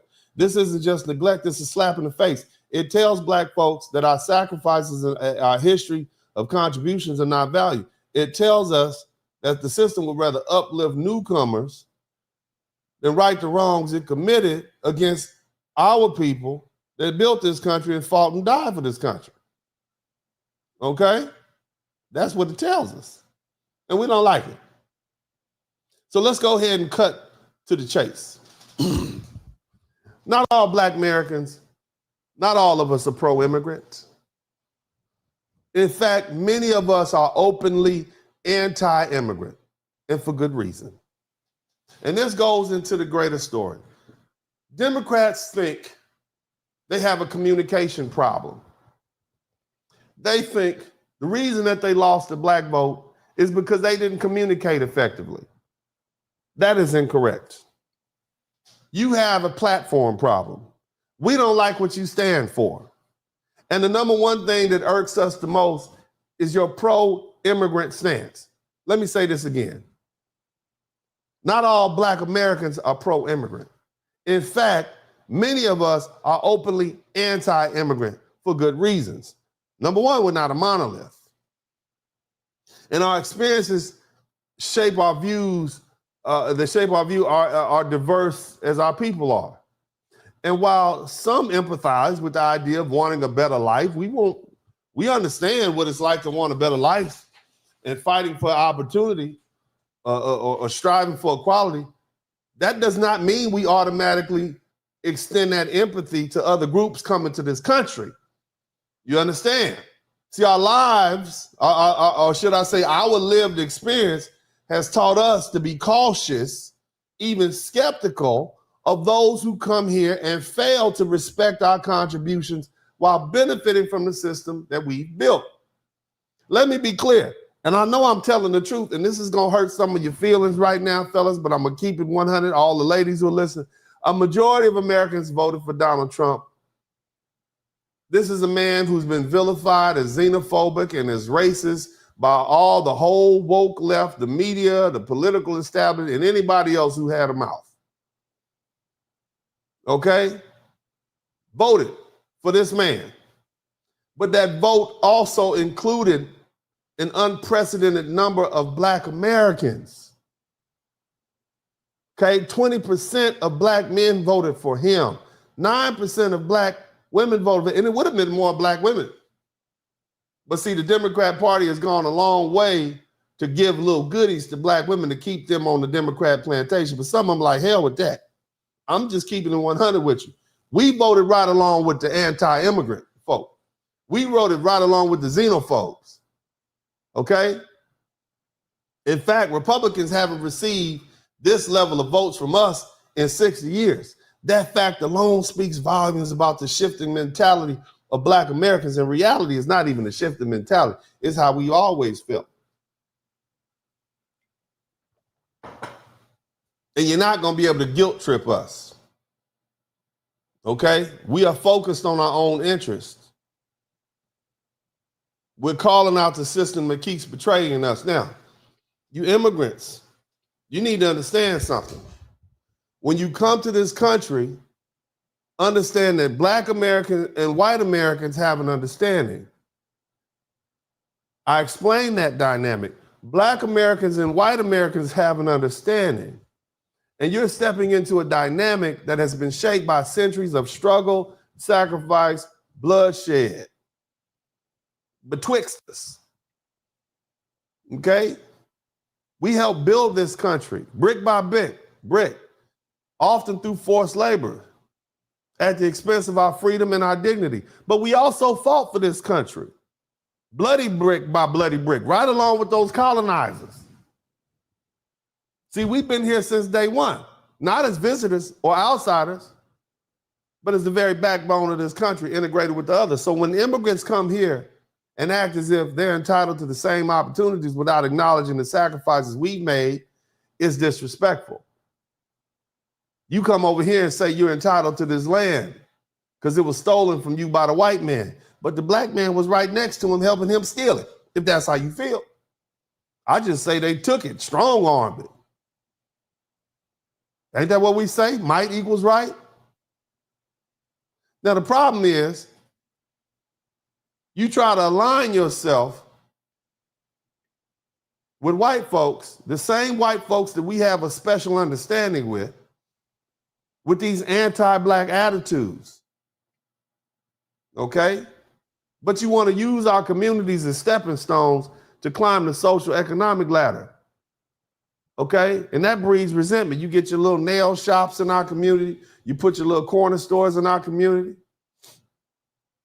You do our work and whatnot, little things we don't do anymore, picking fruit and whatnot, because, you know, we used to pick fruit too. We used to pick cotton too. We was in the fields too. Now that's somebody else's job. Okay? But that's what you do.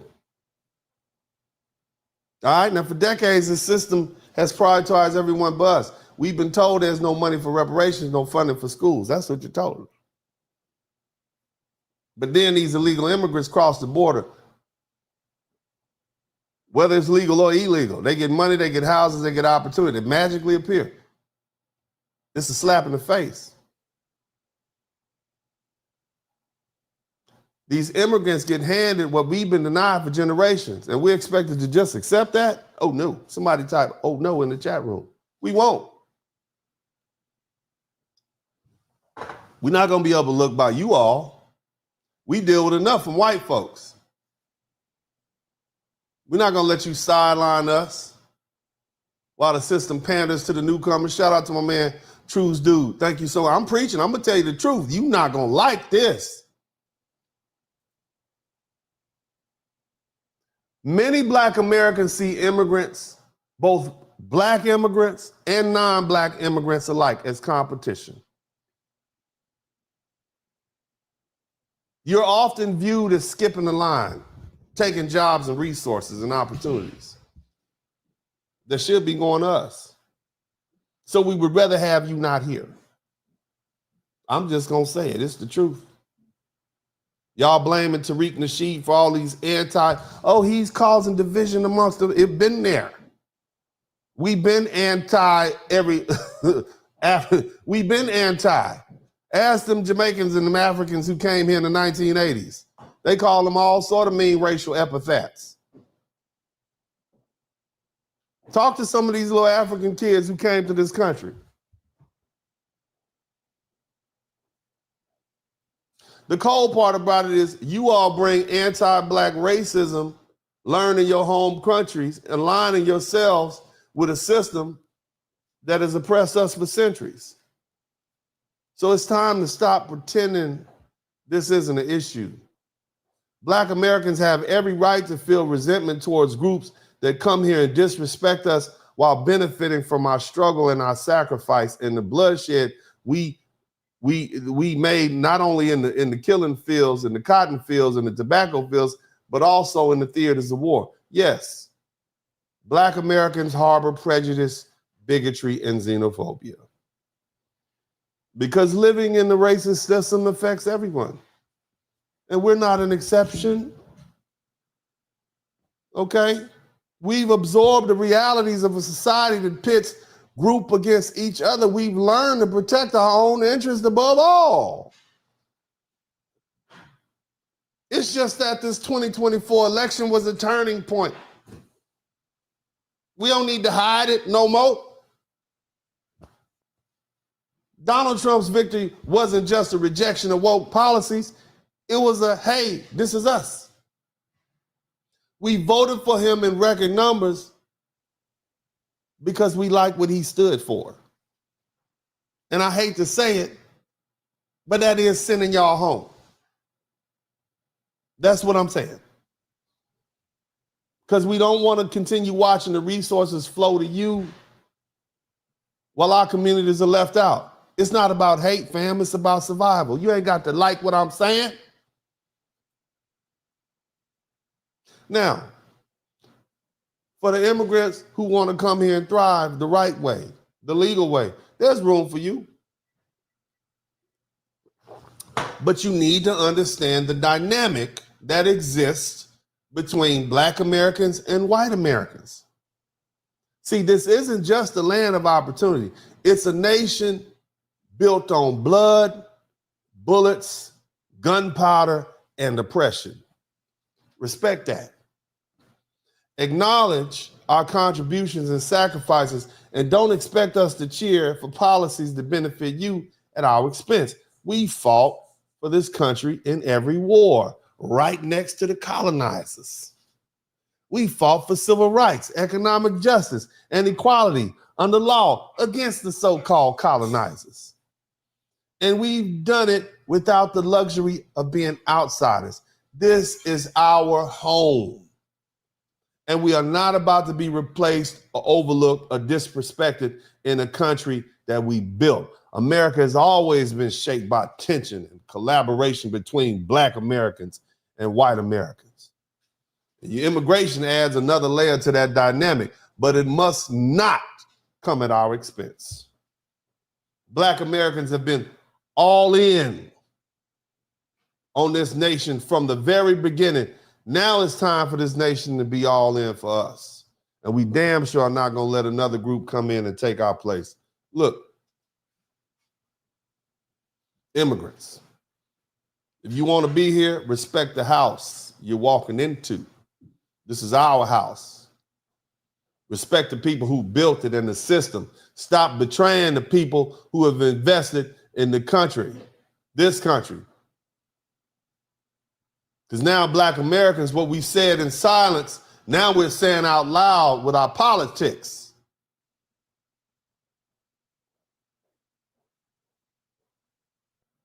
Look, we're not impervious to racism. This is a reality check. We've endured it at its ugliest for centuries. And the worst thing you to do in this country is be anti-Black, because Black Americans will reciprocate in kind. Let me say what that means. What that means is we will do to you what you do to us. We will match the racism, bigotry, and prejudice you exhibit towards Black folks, and you will feel those consequences. See, we used to it. Let me say this again. Black Americans and white Americans have a unique, long-standing relationship. And as the only group brought to this country in chains against our will, we hold the moral high ground. Let me talk about it. Somebody type talk about it in the chat room. As the only group in this country brought here in chains against our will, we hold a certain moral high ground, the moral authority earned through unimaginable suffering. It's not something immigrant communities can claim. We were forced to build this nation, often without recognition and recompense, and that history cannot be rewritten. We Black Americans withdraw when Black folk, when we withdraw that moral cover, when we no longer stand as a protective barrier for your causes, whether it be this Hamas incursion by Israel, whether it be the fight for illegal immigrants, then that dominant white power structure will turn its full force on you. And that's what you see happening right goddamn now. See, immigrant communities specifically, both Black, the non-Black and the Blacks. And when I say Black, I'm talking about the Caribbeans and the Africans. You've aligned yourself with white supremacy, perpetuating anti-Black sentiments to gain acceptance in America. We're not like them. I have an accent. I'm different than them. Oh, I came here with education. Oh, I speak Spanish. I got a Spanish surname. I'm from India. Instead of solidarity with foundational Black Americans, we're met with arrogance and entitlement and disdain from groups who fail to recognize the struggles that paved the way for your freedoms. And this betrayal has fostered deep resentment, and it's time for an honest reckoning. To my African brothers, you come over here and call us Akata and disrespect us because of what we had to deal with when many of your ancestors sold us into slavery when the white man came to the shores of Africa. And that history is now coming out. Nobody's hiding it anymore. Nobody's trying to sugarcoat what our African brothers and sisters did to us on the west coast of Africa and all along the coast. Somebody type daughters of the trade in the chat room. I'm just saying. Thank you so much, Gloria Saber, for being a member. Y'all make sure y'all become members. Everything from 2024 is going to be in membership.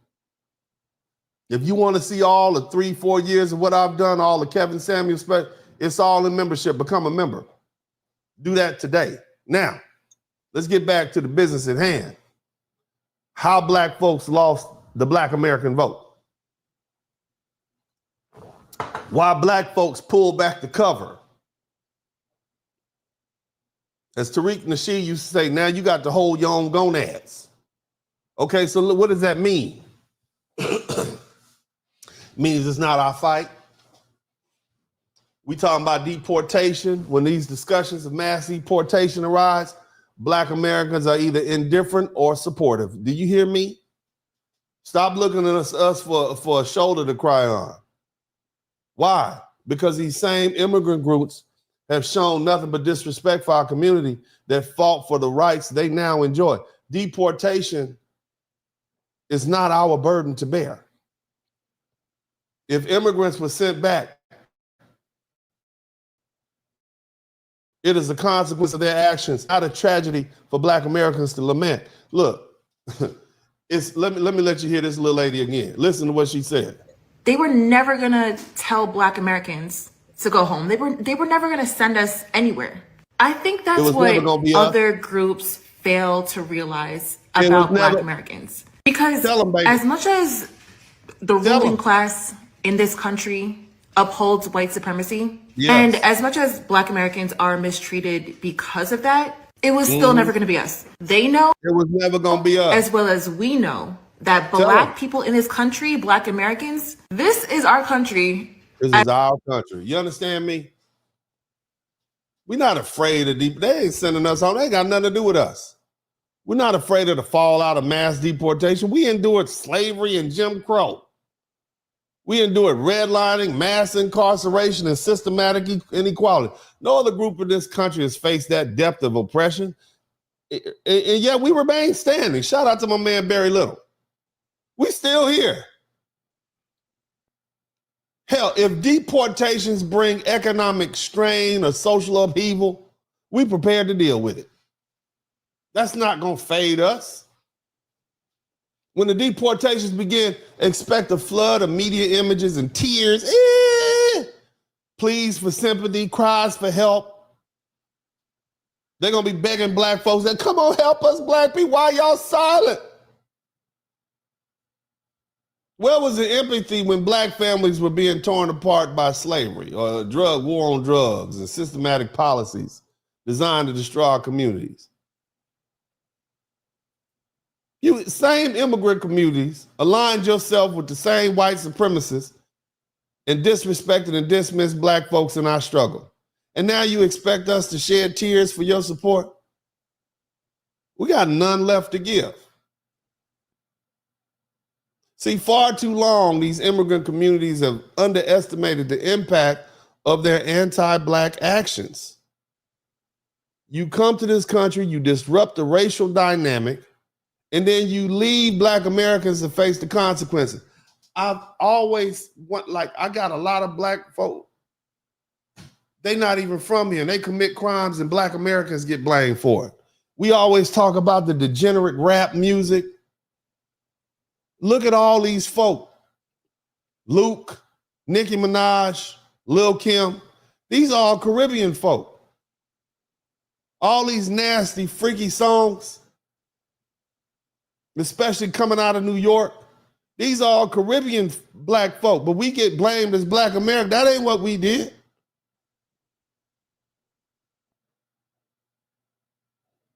You do something good, you take credit. You do something bad, it's Black America. See, let me tell you something. Whether it's Black immigrants or non-Black immigrants, your communities fail to understand the delicate balance between Black Americans and how we've navigated and dealt with the dominant power structure. You see? Your defiance, you seem bold, right? But often it results in a backlash that disproportionately harms Black Americans. And this behavior is not only short-sighted, but it's also dangerous for us. Black Americans don't have any obligation to save those who've shown disdain for us, whether it's immigrant communities, particularly those who have openly adopted anti-Black attitudes. Now you got to face the consequences. all the Latinos. I got love for you. But you all know you have embedded within your culture anti-Black tenets. Whether it's improving the race, mejor la raza, whether it's some of your anti-Blacks, I'm just saying, we know about it. I know when I go places like Colombia, it seems like all the darker skinned Black folks have a lot less than the lighter skinned Black folks. When I go to the DR, I see how folks are treated. The darker they are, it's just reality. Same thing in Colombia as in Brazil. And now you got all these Venezuelans coming up here. You think they any different? They've adopted these anti-Black attitudes and you think I'm cool. All right, send them home. Now you got to go. These are the consequences of your choices. See, the moral cover that Black Americans once provided is gone. And without it, these groups will experience the full weight of America's systematic racism. And y'all not ready. Somebody type not ready in the chat room. See, we need to focus on our own progress and our own power. We can't afford to expend energy fighting battles for those who gonna betray us. You had a chance to show us you was riding with us, and you didn't. That whole time for naive solidarity is over. Don't come crying to us. Our efforts are directed towards strengthening our economic and social political standing. And to those who arrive to this country harboring these anti-Black sentiments, understand this. You will not succeed here at our expense. If you align yourself against Black Americans, do not expect us to fight for you when the systems turn on you. You are on your own. Black Americans built this nation, and we are its moral center, whether you like it or not. What's going on in the Black community, the debauchery, the drugs, that is reflective of what's going on in America. Nevertheless, our place here is permanent and our resilience is unmatched. It is time to refocus our energy on replacing our power, telling our stories, and ensuring our survival. Sympathy is a luxury we can no longer afford. We've endured the worst and we're still here. Whatever fallout comes from these deportations and all this is about to happen, all this crime, look at the crime. Look at this one crying. People who say the undocumented, who they get to call illegal immigrants like the Pilgrims had That's what the hell they are. You talking about the Pilgrims? Permission to come here. You ain't from here either, boo. Have to suffer the consequences of their actions, right? They made the choice to overstay their visas or come into our country illegally. So if they get deported, consequences. Damn right. But you right-wingers shouldn't have to suffer the. You don't think she's scared? You don't think she's scared? I just want y'all to understand consequences of your votes. Listen. Yes. You gonna deal with it, boo. COVID, but you want me to wear a mask for your safety? No fair. My body, my choice. Well, here's an alternative thought. Make your own dinner, MAGA. Make your own sandwiches. Wipe your own tears. Now you're going to have to make your own dinner. Let me explain something to you. That's it. The people in middle America don't have the issues that you folks on the East Coast and the West Coast have. Okay? You are the ones that don't want anybody sending your servants home. Just think about what this woman is saying. Look at this elitist attitude. Okay? Now she's not going to be able to get a sandwich at the deli for under $10 because the illegal immigrants that they had up there are going home. Look at this, man. Look at this confused lady right here. Look, fam. Look. For 60 years, Black Americans have been the loyal backbone of the Democratic Party, propping up its victories with our blood, sweat, and tears. And what did we get in return? Nothing but betrayal. And while we beg for reparations, better schools, safer neighborhoods, and justice for centuries of oppression, the Democrats handed those resources to illegal immigrants. People who have never invested a single thing in this country. Give me 4 more super chats. I got 26. I want 30. Give me 4 more. I know what I done gave you an earful. Thanksgiving. Somebody type Thanksgiving in the chat room. I want to say thanks for giving to everybody who contributed to the super chat. But I want to finish this. Give me 4 more. 4 more, and I'll be out the door.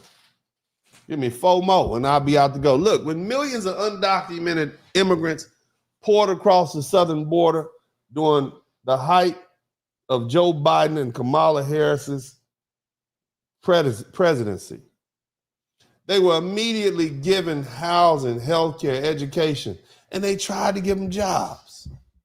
They riding around in New York right now with little scooters and cell phones and a pocket full of cash. They trying to take over the crime syndicates in Chicago. I ain't never seen so many vice lords and they mad. You got to get they telling the cops, you got to get these Venezuelan crooks out of here. They messing up our thing. I just want you to think about the humor in that. Nevertheless, shout out to my man Glow Hardy. Rocking with you, man. Good shit out, man. Give me 3 more super chats. These are the same resources we told didn't exist for education, housing, and jobs. And we're told there wasn't enough money for reparations. We're told to wait. But the Democrats showed up and showed their ass. Excuse my language. They had money. They just never intended to give it to us. That's a slap in the face, man. So when the Democrat needed us most, we abandoned their ass. Ha! Shout out to black folks. I mean, they said Trump represented an existential threat to democracy, and we abandoned their ass. The 2024 election wasn't just a political shift, it was a revolution against woke. It was our message that we are no longer your guaranteed votes, our solid support. Over. We're not your political pawns. No, we're not going to be the side chick that you come visit after you get out the club at 2:30 in the night and you leave before 4:30 because you're ashamed to be seen in public with us, making us promises, talking about you going to call tomorrow. We done. You understand me? Shout out to my man Rich Turner playing shout music on more. Yes, praise God. You understand me? We done. See, Donald Trump's victory was not an accident. It was the culmination of decades of neglect, arrogance, and hubris on part of the Democrats. You don't know us. You thought you had us forever. You thought we'd never walk away. Well, we did. And we did it when it mattered most. We left your ass right when you needed us the most. Now, let me give you a preview of what's coming next. Donald Trump and his administration are going to roll back the culture to the 1950s. And this time, it won't be a fleeting moment. His young cabinet members and the judicial appointees will ensure that these changes persist for decades. This isn't just a course correction, it's a generational shift. This is the legacy you, the Democrats, created with your arrogance. You overplayed your hand. You dismissed Black Americans as a voting bloc. You could manipulate us indefinitely. But we woke up. You gave us shock treatment by prioritizing these illegal immigrants. I need 2 more super chats. You prioritize illegal immigrants who just got here over Black people who built this country.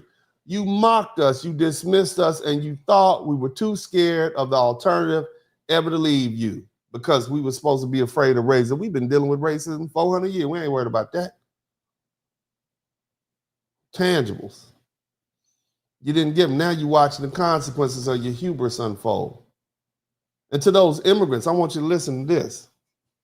You benefit from the Democrats' betrayal of Black Americans. Don't expect sympathy when the mass deportations begin in 2025, when they start separating families. They start rounding you up and putting you in cages and sending you back to the countries you haven't seen in decades. Don't look to us for help. Because, see, for years you disrespected Black Americans. You called us lazy. You accused us of using racism as an excuse. You said that we just pulled ourselves up by our bootstraps. We worked harder. Racism is gone. Remember, you said all that. You aligned yourself with the white supremacists to climb the social ladder, stepping on our backs. Shout out to Stoic Nomad. I need one more super chat. Now you're going to experience the America we tried to warn you about.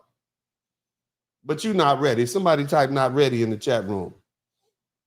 See, this is the same system that tore our families apart during slavery, that locked up our fathers and sons during the war on drugs, that burned down all our towns in the early 20th century. The little towns we built right out of slavery, burnt them all down. Rosewood, Tulsa, Oklahoma. Y'all not ready.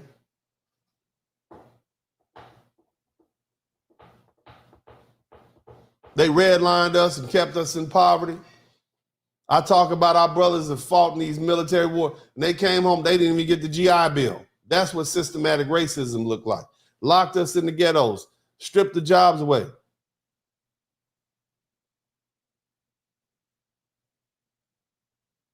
We tried to tell you.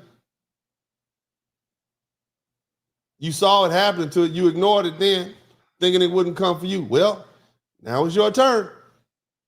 It's not our fight. You came to this country and piled on.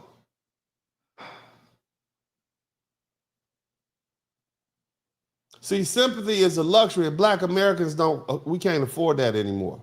It's a new era for Black Americans.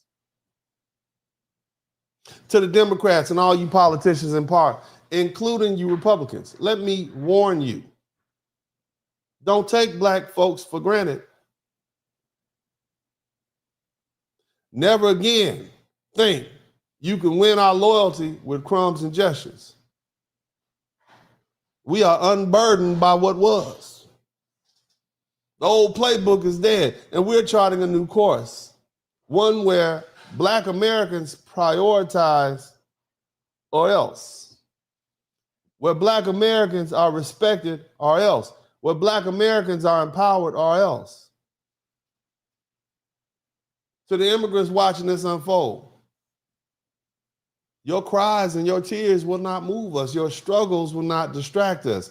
We are focused on our survival and progress. And if you don't like what's going on here, you can go home. See, unlike us, you have a home to go to. You may not like it, but that's your option. We were forced to fight. You can go home. You can hop on a plane, you can hop in the car, and you can fly, or you can drive home. And I know that may be inconvenient, but now you understand the price of disrespecting the people who helped build this country. In the end, Black Americans have endured far worse.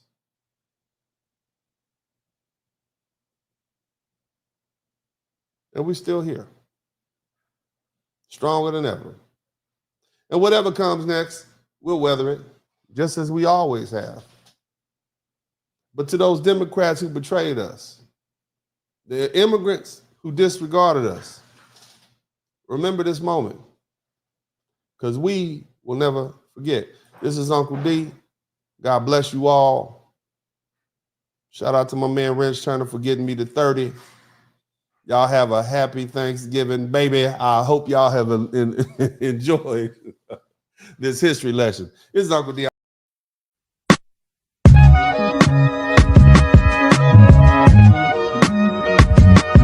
In the Spurling podcast, hit the like button, subscribe.